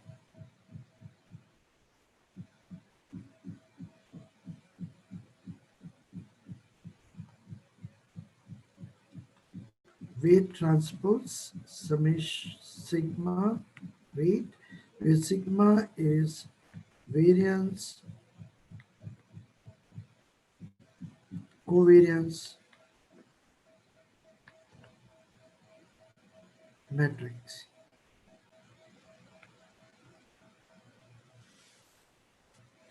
The advantage of using matrices is that it helps us in doing calculations in a very, very compact manner and makes our formulas simple. Markowitz question naive diversification. By naive diversification, I mean you go on adding securities one after the other in your portfolio, believing that it will diversify away your risk. That's not the correct understanding. And this understanding has been questioned by Markowitz. He said that by adding blindly securities in your portfolio, you may not be able to take the advantage of diversification. You will take the advantage of diversification when your nature is negative, correlations, covariances are negative, and the degree of the correlation, the covariances are low. If you are able to find out, very low correlated securities, then you can think of getting the advantage of diversification, otherwise not. That was the wisdom of Markowitz. He said, blindly adding securities in your portfolio will not necessarily result in diversification gains. Okay, so you have to look at the degree and the nature of the covariances that exist among the securities. So if the securities returns are perfectly positively correlated, you will get the standard deviation like this and the corresponding return. If I take this number here, what's happening? As my correlation is moving towards -1, for the same return, I'm getting lower and lower standard deviation. And that represents diversification gains. And it is this diversification gains we as an investor look forward. So I hope you get clarity about what we mean by and what we understand by diversification gains. As an investor, everyone looks for optimum portfolio. And now the question is how to get that optimum portfolio.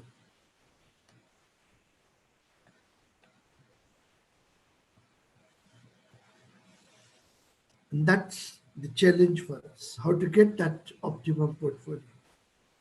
To get that optimum portfolio, what we do, we generate a smaller set of choice, which is called the set of efficient portfolio. which is being created by making use of a dominance principle, which is called mean variance dominance principle. And this mean variance dominance principle says for the same or more expected return,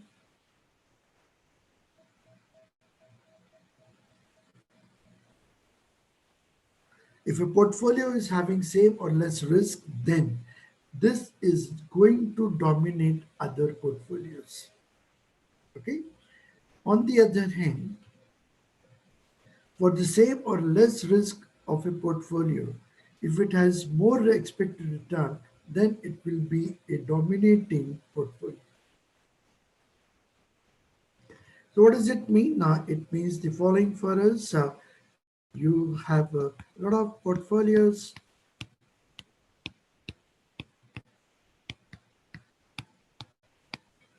Okay. And this is your standard deviation. This is the risk. And this is the return, the expected return. Okay. And every point here represents a portfolio or a security. Suppose I pick up 2 points.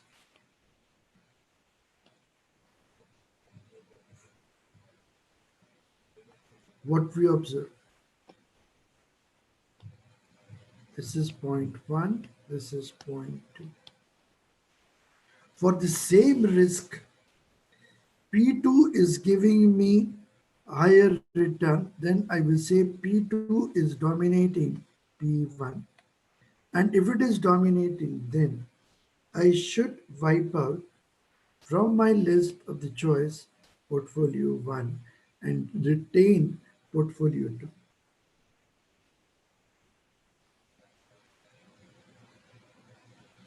Okay. Suppose I pick 2 portfolios here.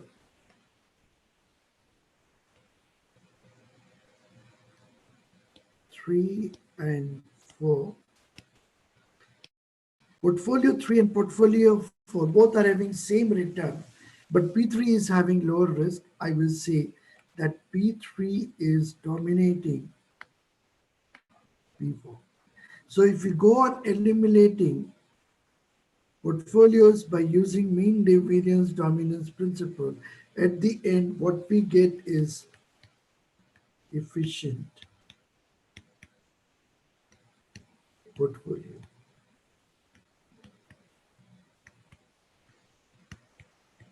Now the question is, what is the implication of it and why we are looking forward? We are looking forward it because my objective is to get the optimum portfolio. And my choice set is very, very big, like this. From this bigger choice set, what I do, I generate a smaller choice set of efficient portfolio. So I don't look forward optimum from the remaining. I look forward for optimum in this particular set, which is smaller. So my search for optimum becomes comfortable and more efficient, and you can do it with less time. That's the advantage of discussing about mean variance dominance principle, which is giving me efficient portfolios. Okay. We also have a concept of what is called a minimum set of portfolios having minimum variance. Set of portfolios having minimum variance. And minimum variance portfolio looks like this. And because of this shape, it's called bullet portfolios.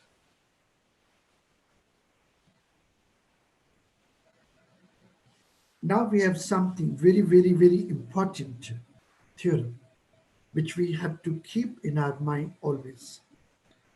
If you pick up any 2 portfolios having minimum variance, combine them together, resultant will also be a minimum variance portfolio. Suppose you have P1, P2, both are minimum variance portfolio.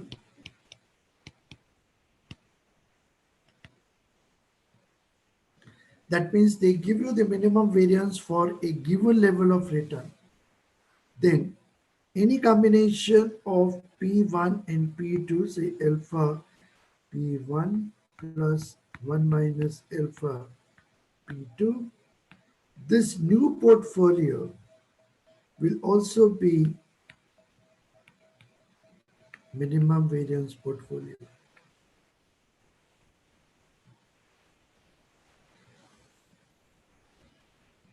I hope this theorem is clear to you. In this regard, let's talk about something further. What is the connect between minimum variance portfolio and efficient portfolio? Any one of you like to say?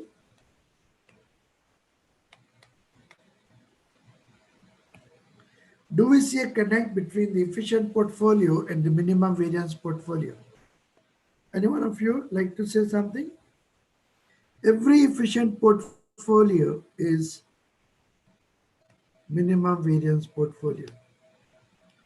But every minimum variance portfolio may not be efficient portfolio. And that is an important thing which you have to remember. Every efficient portfolio is minimum variance portfolio, but not the other way around. Okay? When efficient portfolios are minimum variance portfolios, then this combination principle is also true with efficient portfolios. What does it mean? If you take two efficient portfolios, join them together, the resultant will always be an efficient portfolio. That means if I have to generate a set of efficient portfolios, what I need? Only two efficient portfolios. If you have it, you can generate a number of efficient portfolios.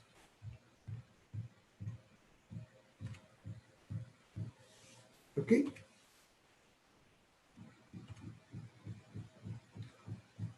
That's the efficient portfolio which we get.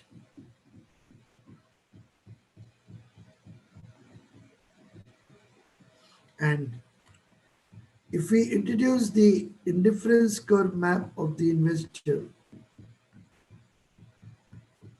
which represents the risk return trade-off of the investors, then the point where the indifference curve set of the investor is tangential to the efficient frontier, that will give me the optimum portfolio. Which means to get optimum portfolio, you need to have indifference curve map of an investor.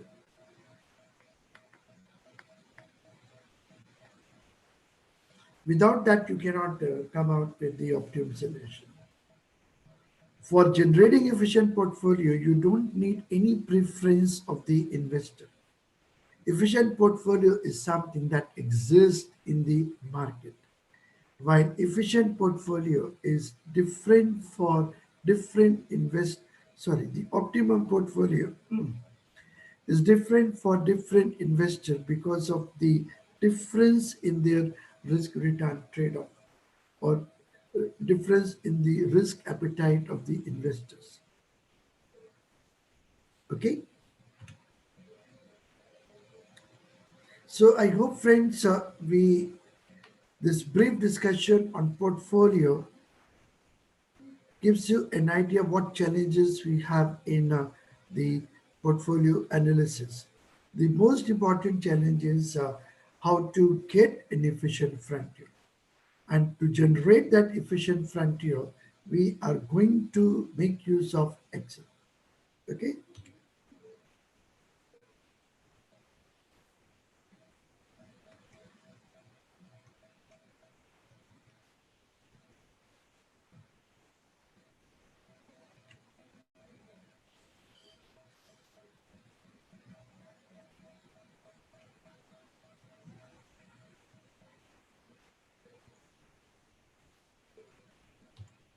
Uh,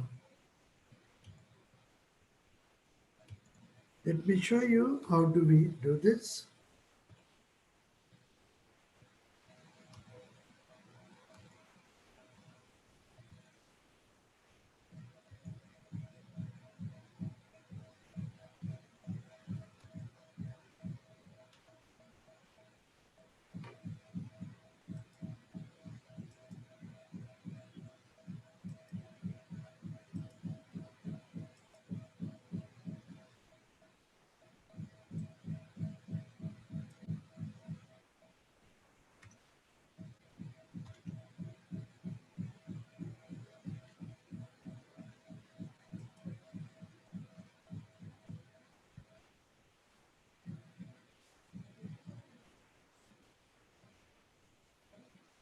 Okay, so friends, I've taken some price data of a number of companies, and we will generate efficient frontier by making use of this particular data.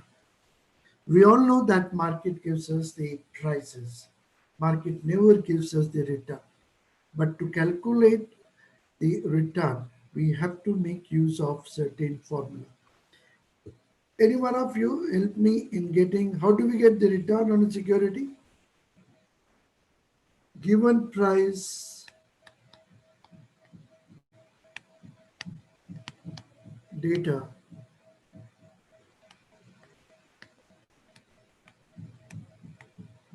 how can we get the return from the price information? Any one of you? How do we get the return?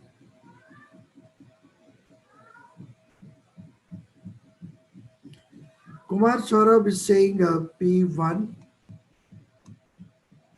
minus P0 over P0.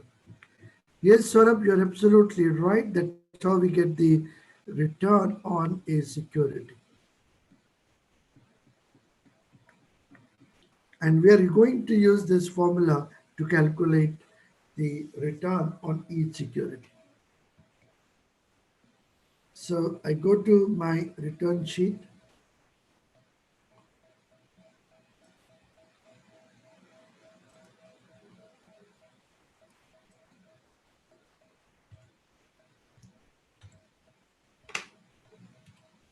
And see how do we get price in the cell B3 minus price in the cell B2, sorry, upon divided by price in B2 minus 1, which is same thing as, what Saurabh has said.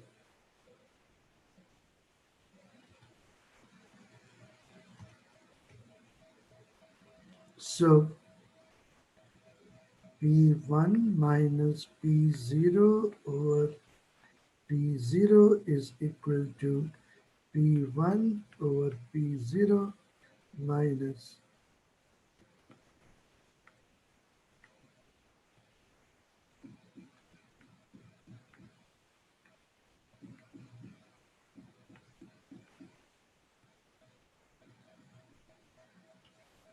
So any of these two formulas you can use to get the return on the security. And that's what we have done. B3 upon B2 minus 1. And I have copied this formula throughout to get the return.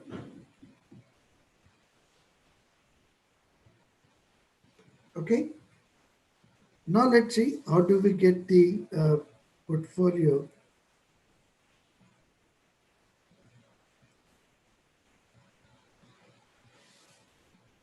These are the average returns which we get from the return sheet. Okay. And I can show you how we get it.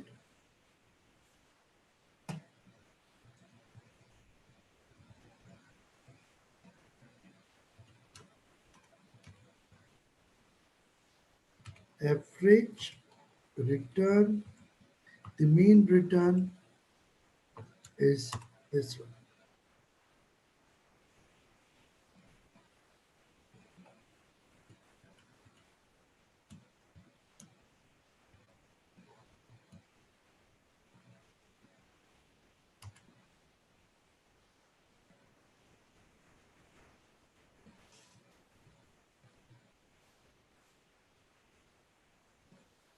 That's how we get it. And this I've written corresponding to each security in my portfolio sheet.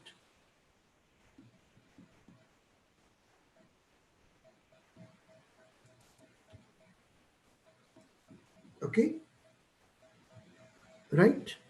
Then we need to calculate the variance covariance matrix. Variance covariance matrix. And how do we get it? That is something which we have to understand. Any one of you can suggest me how you will get the variance covariance matrix in Excel? Any one of you? Help me in getting variance covariance matrix in Excel. You go to data, data analysis,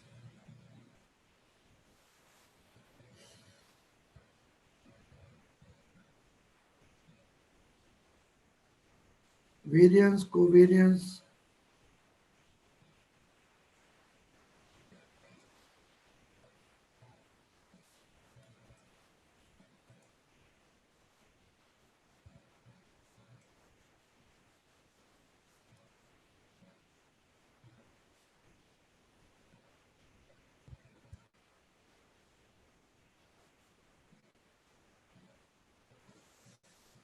So let's select this covariance option, asking for the input range. My input range is from Urban Mills Limited to Tata Steel. Grouped by column, labels in the first row. Output range is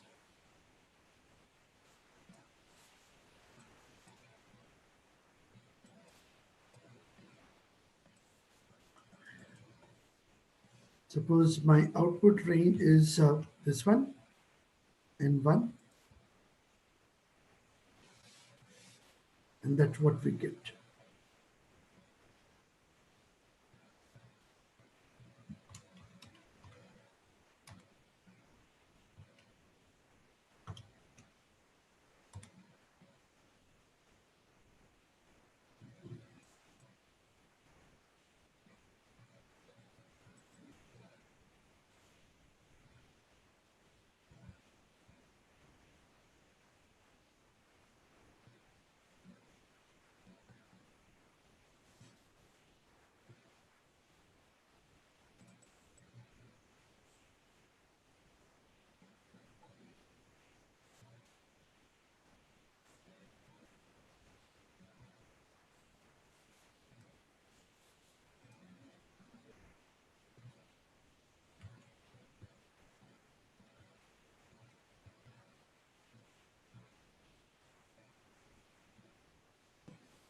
This is my variance covariance matrix.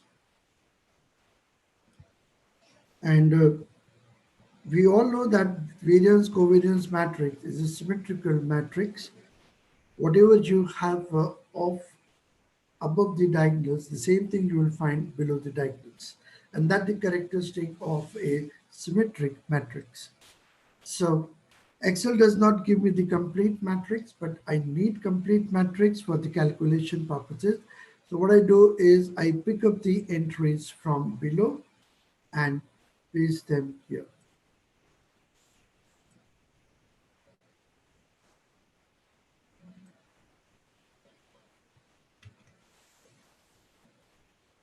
So I put it here. Then this value I pick from here, paste here.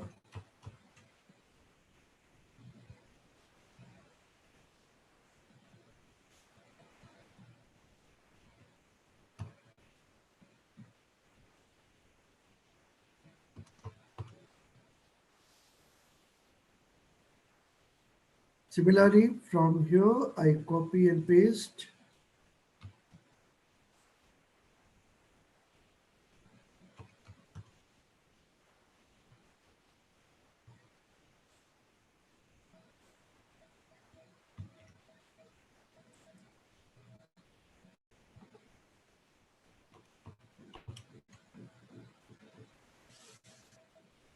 Then this will come here.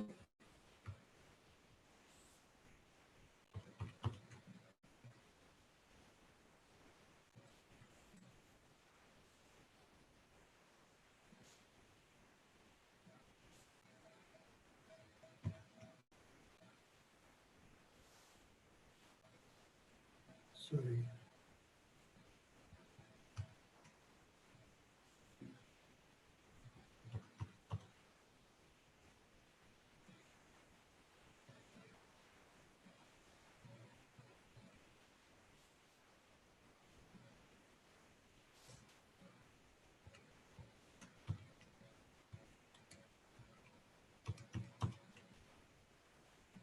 What I'm doing is I'm just copying paste from here and there. And that's my variance covariance matrix. Any question about it? Okay, friends, the best way to remember the data where we have is name that particular range. If you name that particular range, you can remember the name and you need not to worry where that particular data is lying in my worksheet or the Excel sheet. Just give it a name and that's it. Okay, so what I do in order to perform further analysis, I name this matrix as M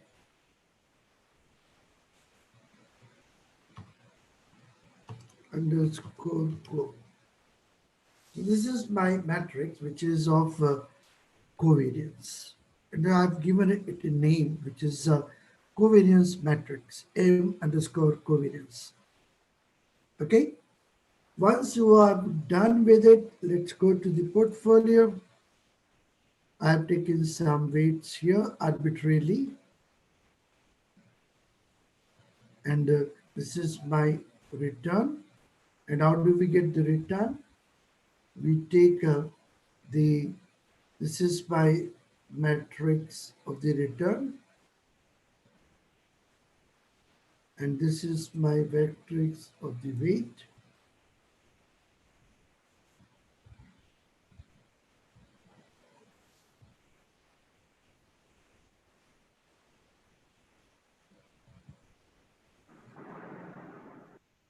Okay. Uh, I think, let me write here. So what we have to do, matrix multiplication. For matrix multiplication, we have a function, elevate function, M U L T. So you have to write matrix 1, let's call it A, matrix 2, let's call it B. And we also need to calculate transpose of a matrix.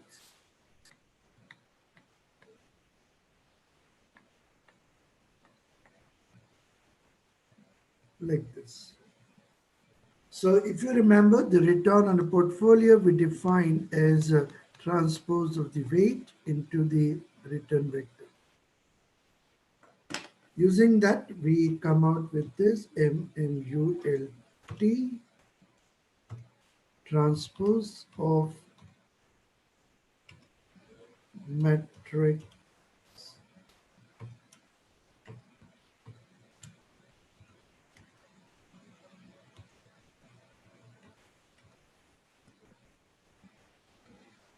Okay, MAT mat underscore RAT.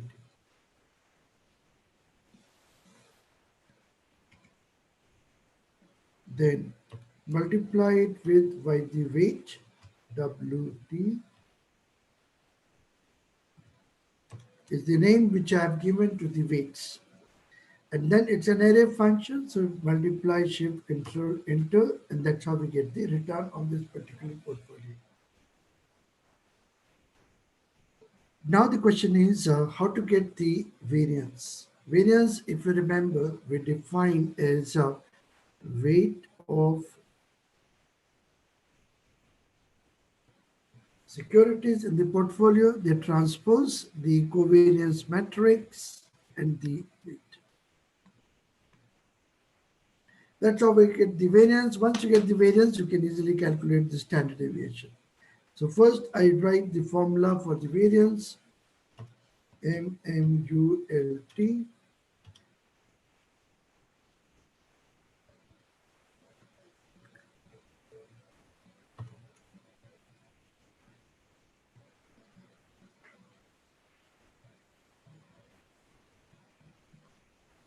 Transpose of the weight,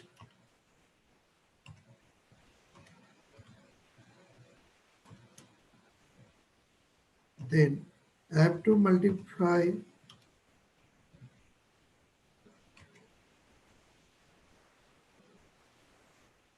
and now we have to multiply the covariance matrix with the weight. So if you remember, we define it as mat covariance and weight.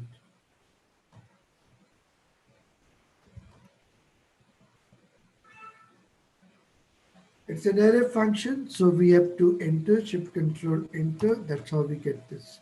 Sorry.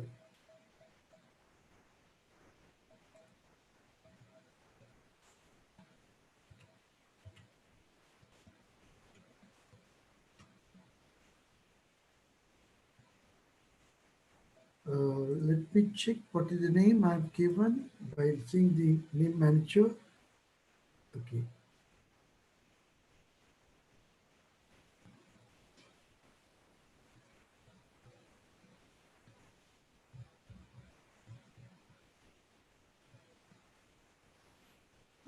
Mat covariance I have not defined, so let me delete it and then define it again.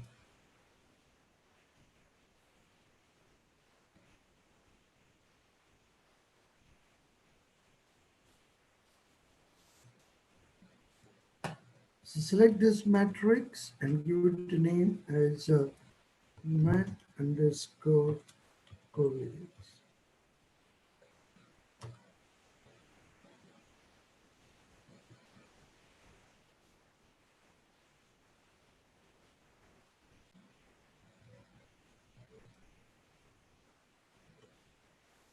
And if you take the square root of it, you get the standard deviation. And that's how we get the portfolio return and portfolio weight and portfolio standard deviation.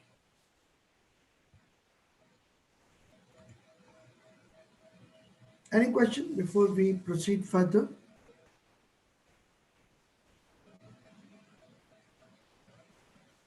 Okay. Now I have to generate an optimum portfolio in the sense of efficient portfolio. Not in the sense of the investor's perspective, but in the sense of the efficiency. So for that, we would like to minimize risk for given amount of return. Okay. For that, let's go to data and it's an optimization technique. So we have to use solver.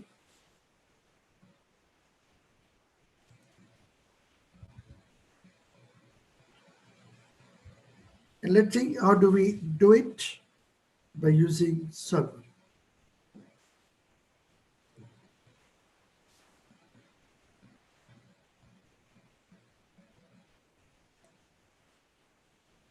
I'm deleting everything right now so that I write again so you may understand what I'm doing.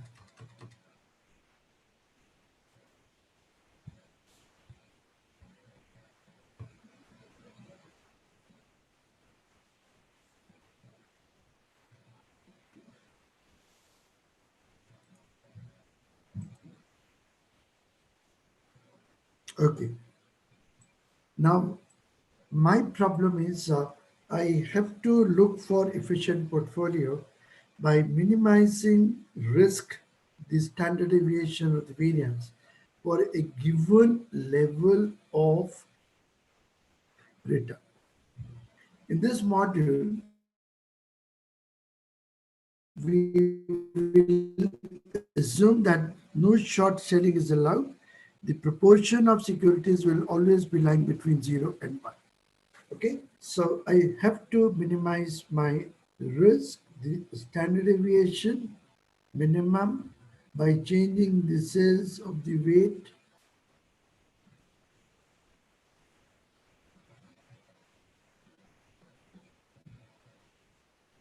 Okay, now let's add constraint.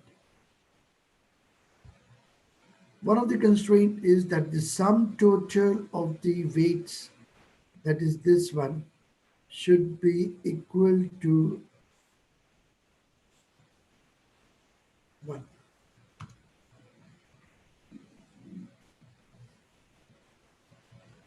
The weight of the sum of the weights of all securities should be equal to 1. That is one of the conditions I must satisfy.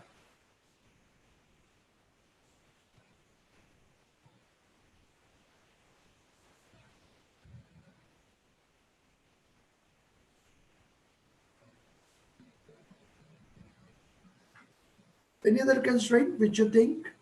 Yes, we have a constraint that the return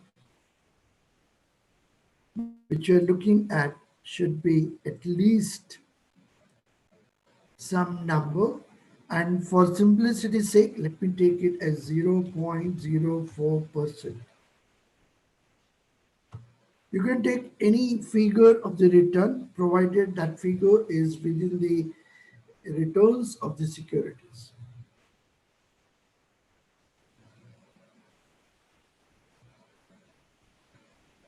Right, so we have defined my constraints, we have defined the objective, and we have defined the, the Excel variables value which we want to change in order to get the efficient frontier, efficient portfolio. Okay, right, so when everything is defined, you simply say solve.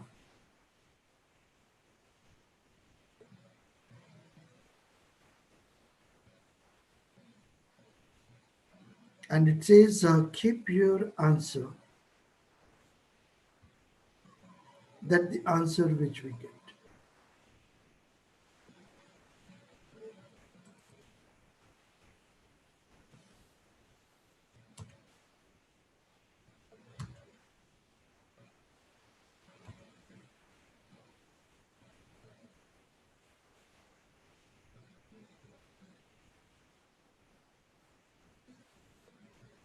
I am deleting all the portfolios here.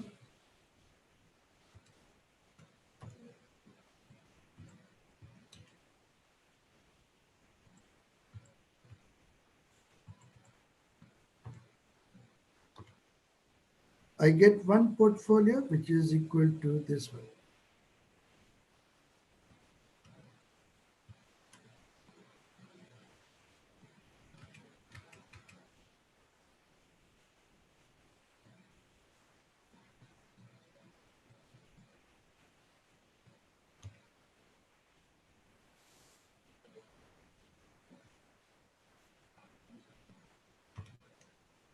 That's my portfolio one. Then I generate another portfolio. Suppose that portfolio is giving me a return of 0.5. So I go to solver, and I change the constraint here. And suppose this time I take 0.02%.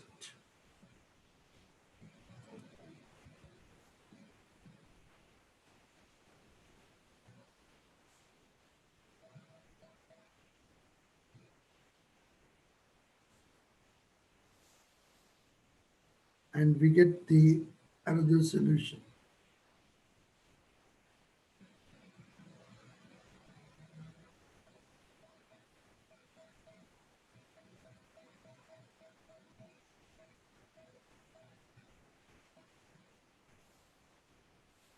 Let me do it again.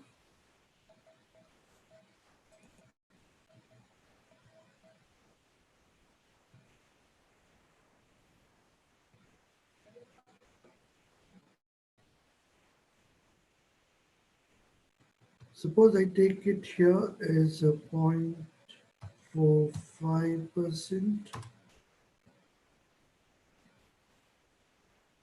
solve.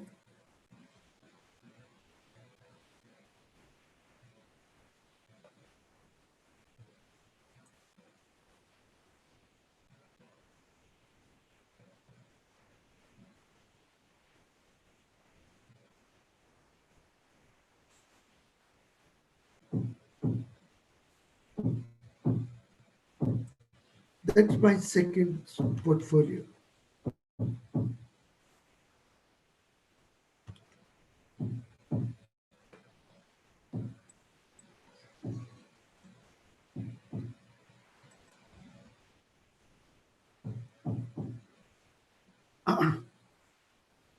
So friends, you can generate two efficient portfolios by making use of solver utility of Excel. And now recall your two fund separation theorem that says if you have two portfolios which are efficient portfolios, sorry, it's not separation theorem, it's a two fund theorem. It says if you have two funds which are efficient, combine them together, it will be efficient portfolio. So what I do is I generate linear combinations of these two portfolios to get more efficient portfolios. Any question up to this point? Okay, so let me start with 0.001, adding into it 0.0005,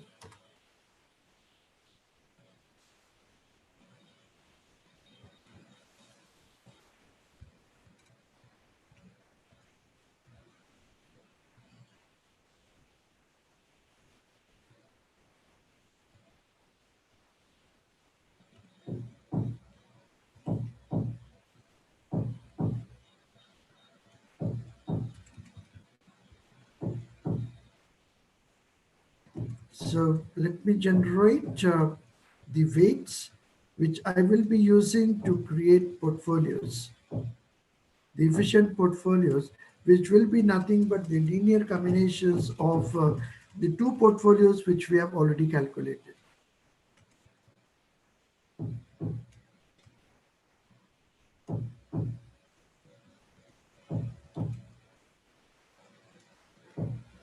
Okay.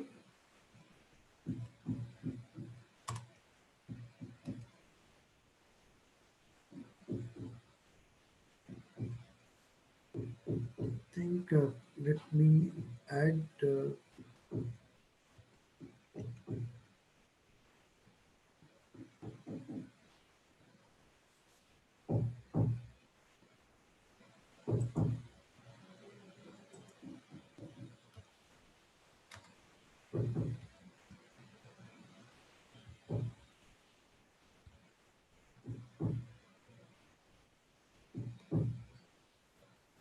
I see what I get at the end.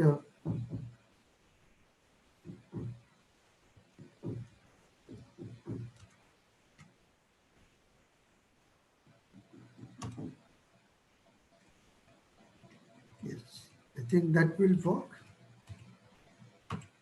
Okay, so I have created weights of, you know,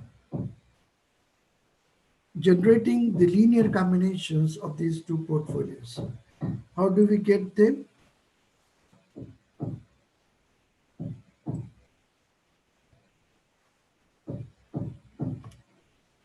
So we have weight 1, freeze it because I don't want to change it.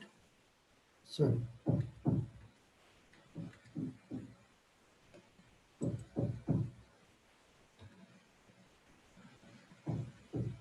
into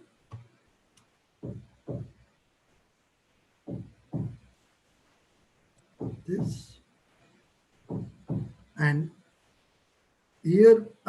don't want to change the row, so I freeze the row. But column can be allowed to change. Plus the second portfolio weights 1 minus this one.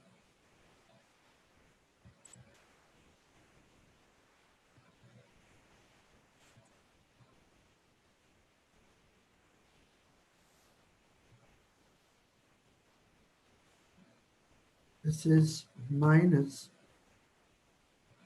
and we have to freeze up the row of it.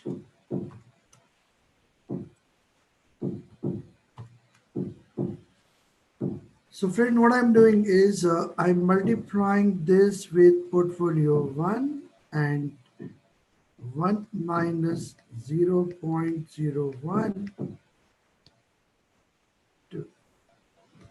And that's how I'm creating a portfolio, which is the linear combination of portfolio 1 and portfolio 2. Sorry.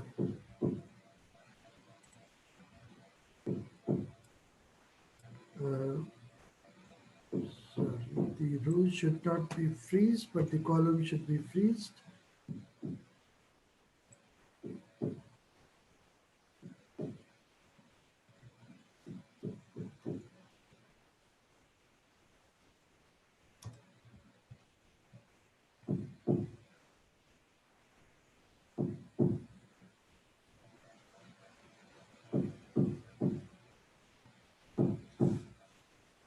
So friends, I think you are able to understand how we have done it. Now you have to simply copy it and paste it.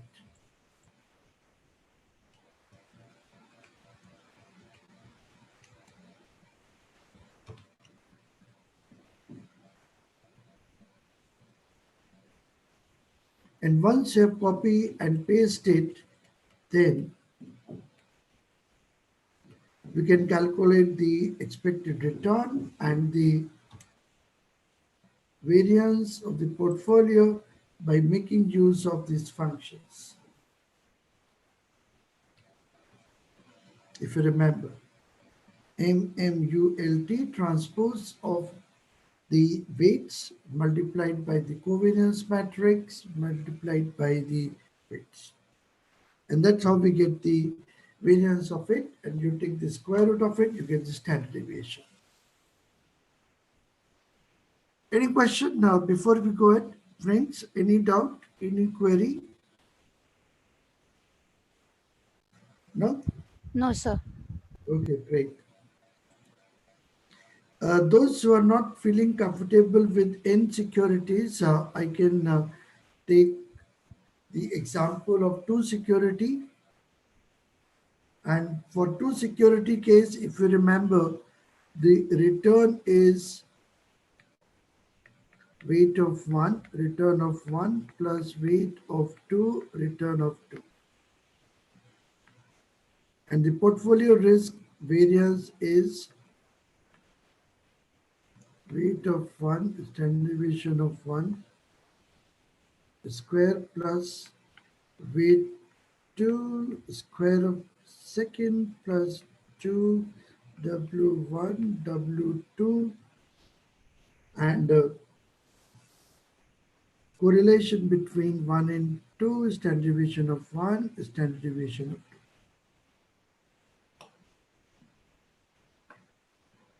2. Okay? Using this formula, let's see how do we get this.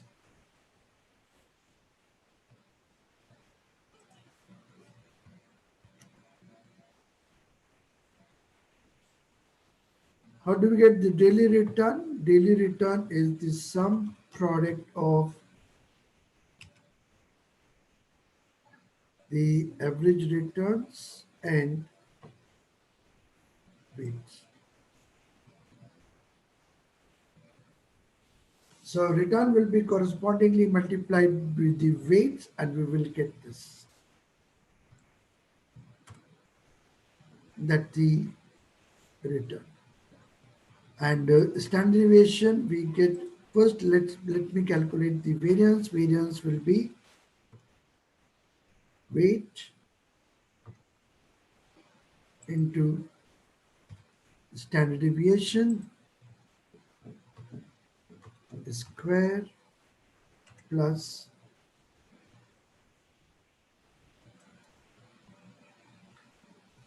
second security standard deviation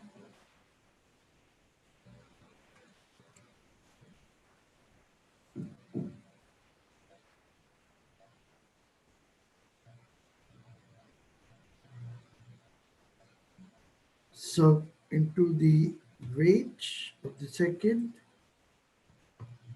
square plus 2 times of the weights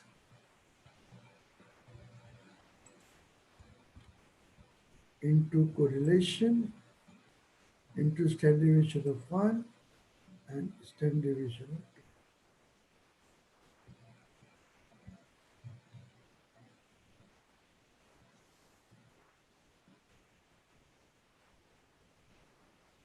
Okay, and then you say enter, you take the square root of it,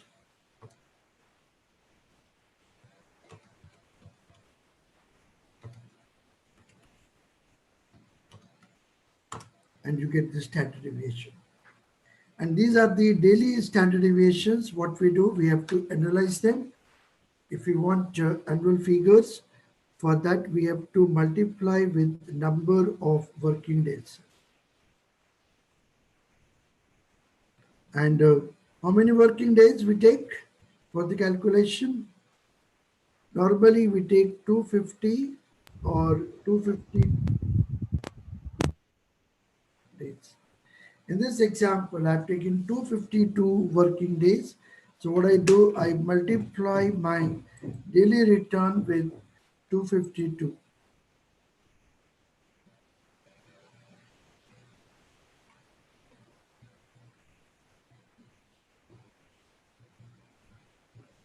To get the annualized figure.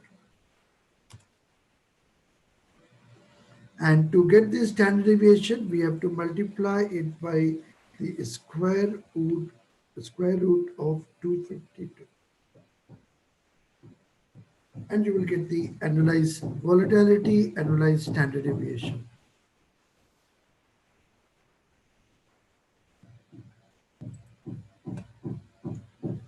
Now let's do something tricky here.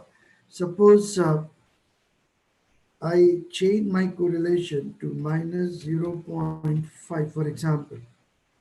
What happens?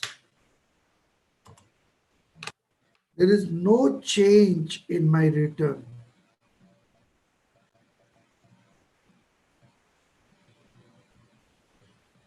But there is a change in the standard deviation. Suppose I make it minus 8, sorry, minus 0.8, 0.9. See what's happening. My risk is coming down, but my return is not coming down. That what precisely we mean gains of diversification. I'm gaining return, sorry, I'm not losing return, but gaining in terms of the lower risk. And if you make it minus 0.95, it will further reduces. If you make perfect 1, it increases. And as you reduce the correlation, you'll find the correlation, the variance of the portfolio is coming down. And you can check. I hope this simple example is clear to all of you. Any question in it? Then we come back to our original questions.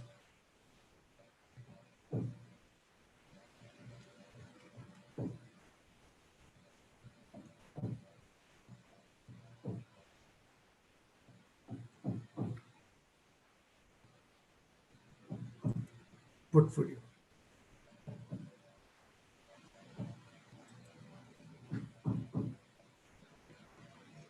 Okay, now we have to make the chart where we have the portfolio mean and portfolio standard deviation.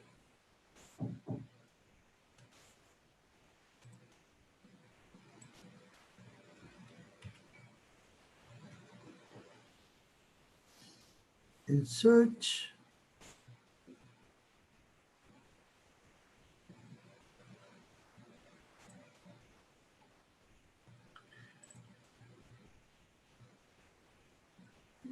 suppose I make a chart,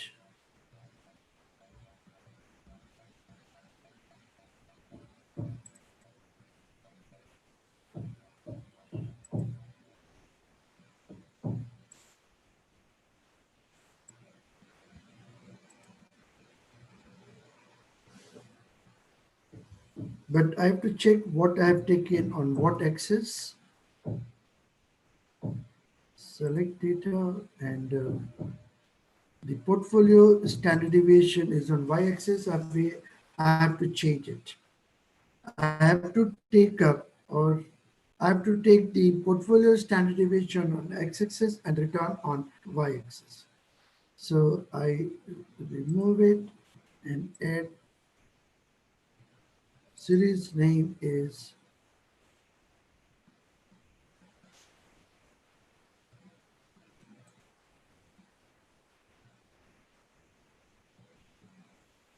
portfolio standard deviation is the name of the series. The value of the x are this one.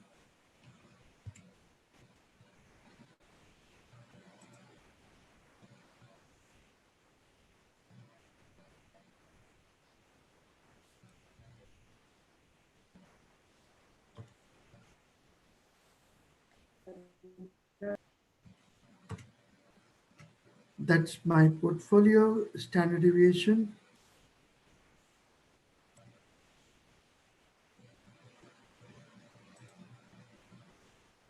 Okay. I have to change, I think, something wrong in this selection of it.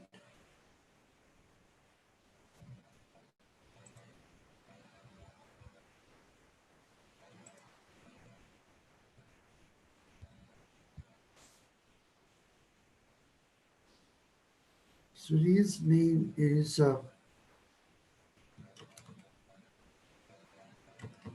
portfolio return.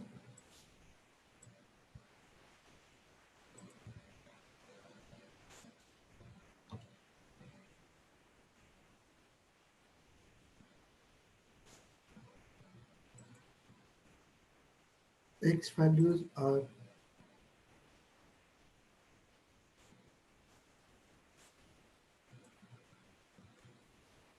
these are my X values.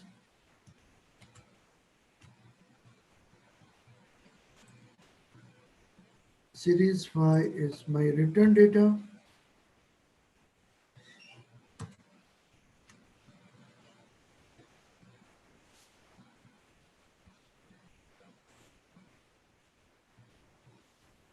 And now you will see we get the efficient frontier. So I change the name of it.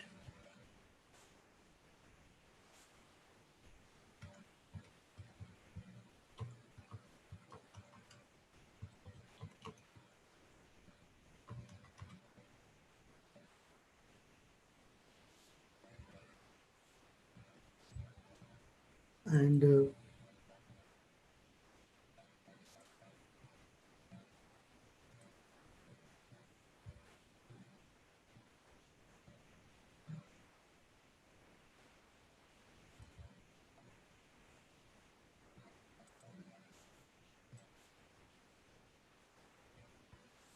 you can change the color of it. You can change the format of it.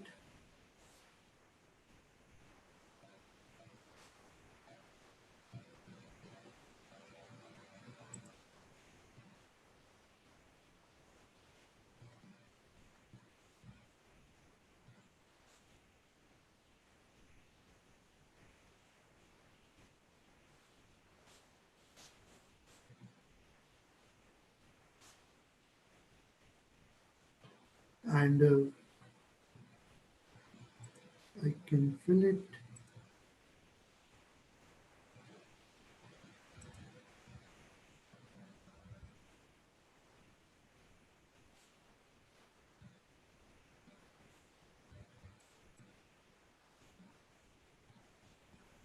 And that's the efficient frontier which we get. And in this efficient frontier, this is my efficient frontier, which we are getting here.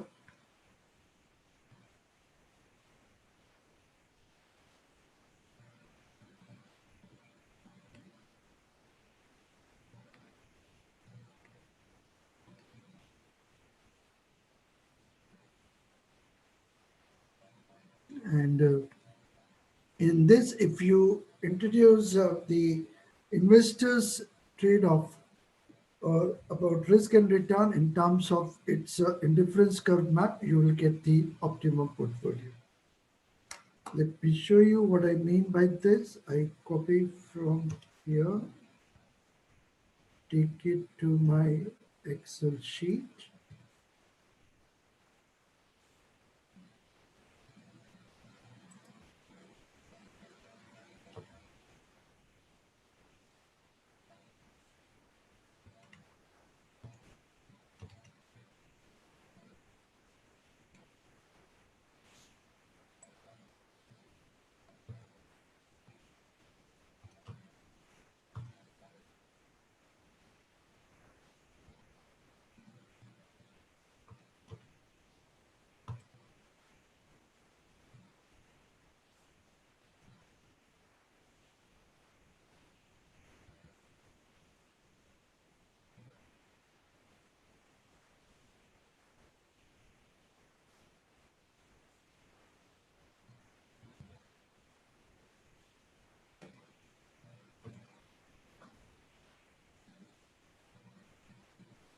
This is my efficient frontier. And in it, if you introduce the indifference curve map of the investor, you will get the tangential point that will be the optimum portfolio for the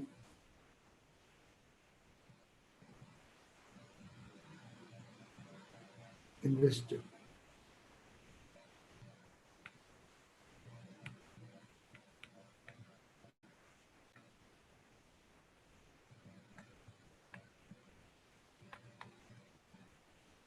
And if you introduce indifference curve of another investor like this,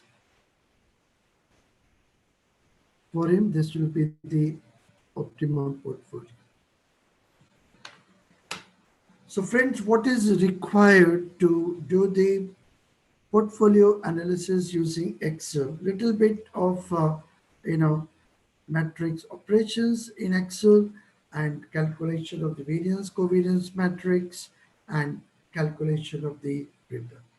So let me summarize what I am trying to communicate to you. So first, let's understand the prerequisite which are required for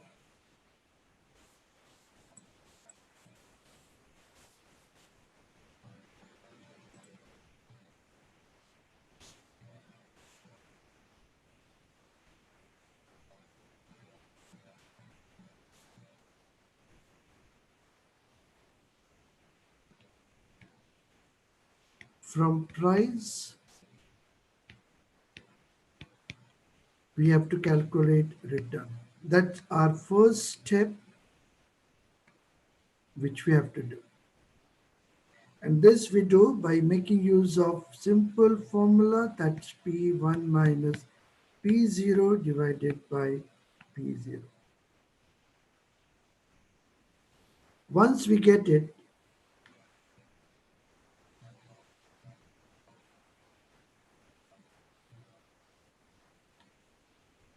then second step is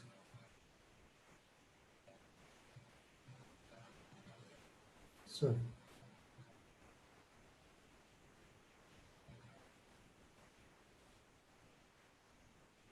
Second step is that we have to calculate mean return for each security in our portfolio.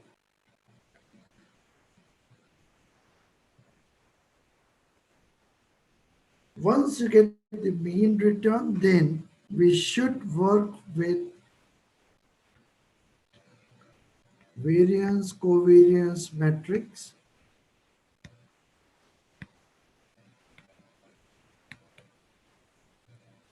and that you can get by using the Excel utility of covariance. Go to data, then data analysis,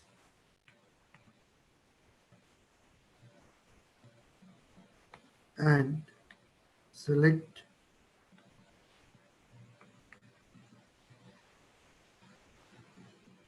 covariance. If you do it, then you will get the covariance matrix. Excel give me the covariance matrix of lower part, and I need to generate, or I need to complete that matrix using the property that the variance covariance matrix is always a symmetrical matrix. That's our step number 4, complete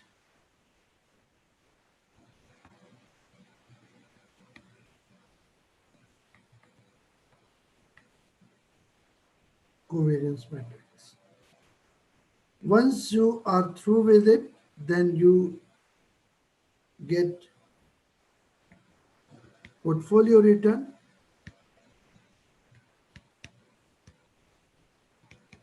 using transpose of the weight into the return, and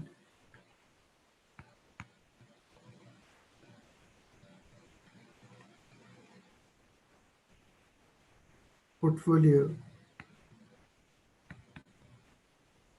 variance, that will be equal to the transpose of the weight, variance covariance matrix. Yes. Once you got the portfolio weighted average return and the variance, then use solver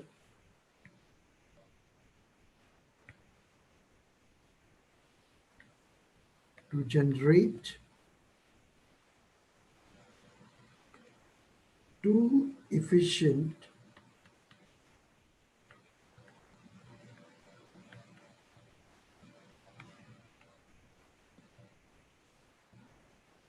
portfolio. And once you get these two, efficient portfolio, then apply that two-fund theorem that says if we have two efficient portfolios, linear combinations of them will also be efficient portfolios. Then you can generate a number of efficient portfolios by taking their linear combinations. Once you get all of them, put them on a graph, and the result will be an efficient portfolio.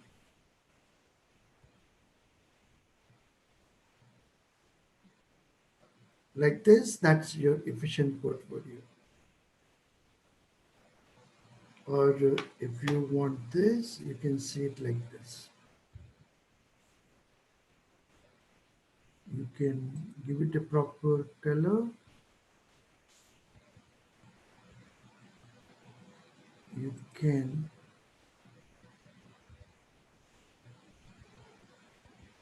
reduce the size of the marker if you want.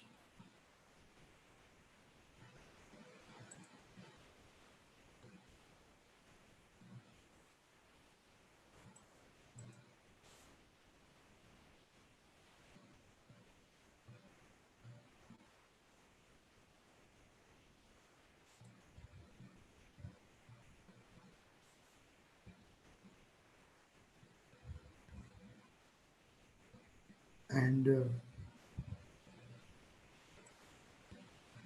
can vary the colors, and you can have the solid line if you want.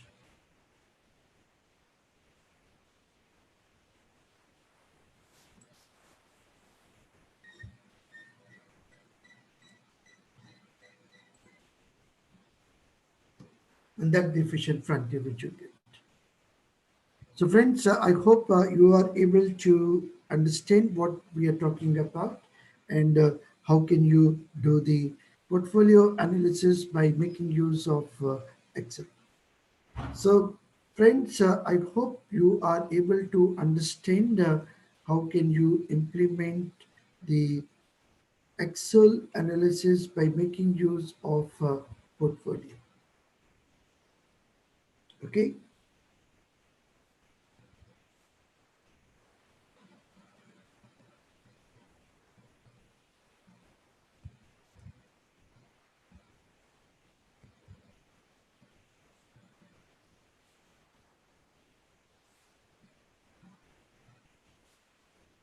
Participants, any question from the sir? Any question? Participants, if you have any question, please ask. Okay. If no question, I think it's time to wind up. And I hope that the participants must be able to understand how can you leverage Excel in data visualization and portfolio analysis using Excel. Again, friends, I repeat, if you want to get the best out of Excel, you must be clear in your mind what exactly you want and how that can be done. Once you are clear with it, then everything will follow, and you can use the tools of Excel to get the things, whatever you want to get the things. And friends, today we talked about the offset function that gives us dynamism. We also used VLOOKUP. We also use, you know, flash fill, and we also make use of matrix multiplication, etc. For the portfolio analysis. We use software. All those things we have discussed today, and I hope by the end of this you must be feeling comfortable with Excel. Okay, so Thank that's you, all sir. from my side. Thank you very much. Thank you, sir. Thank you so much. Sir, Thank you. your association with us for all the three pages was very great for us. It's full of learning, and I think participant may take something from you today. It's very nice session, sir. Thank, Thank you, and hope we will be in touch for future also, sir. Thank you, sir. Thank you, sir. thanks a lot. Thank you very much.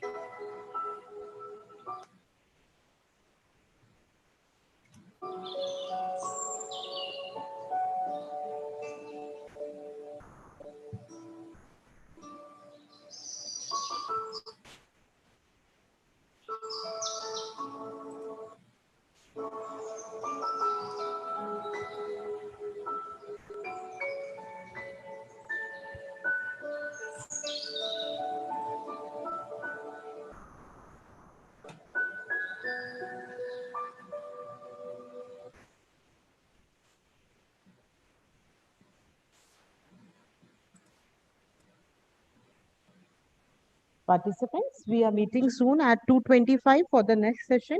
That is session third. Okay, so please be on time. I request all the participants to be on time. We are meeting at 2:25 for the next session. That is session third for fifth day. And you do one more request to them, Yes, sir. that this is a platform where we have to learn from each other, Yeah. Yes, and sir. therefore there is a need that they should interact, Yes, because sir. you do not know what's happening on the other side. Okay, sir. Okay, so Yes. that request you can do every time. Yes, sir. I'm also WhatsApp on WhatsApp also I have sent them the message that Uh, and chat box also to make the session interactive by asking questions and all, because this is a good platform to learn many things. right. Okay, participant. I hope so you will think as an advice from the sir. Okay. Okay, sir. Thank Okay. you, sir. Thank you Thank so much.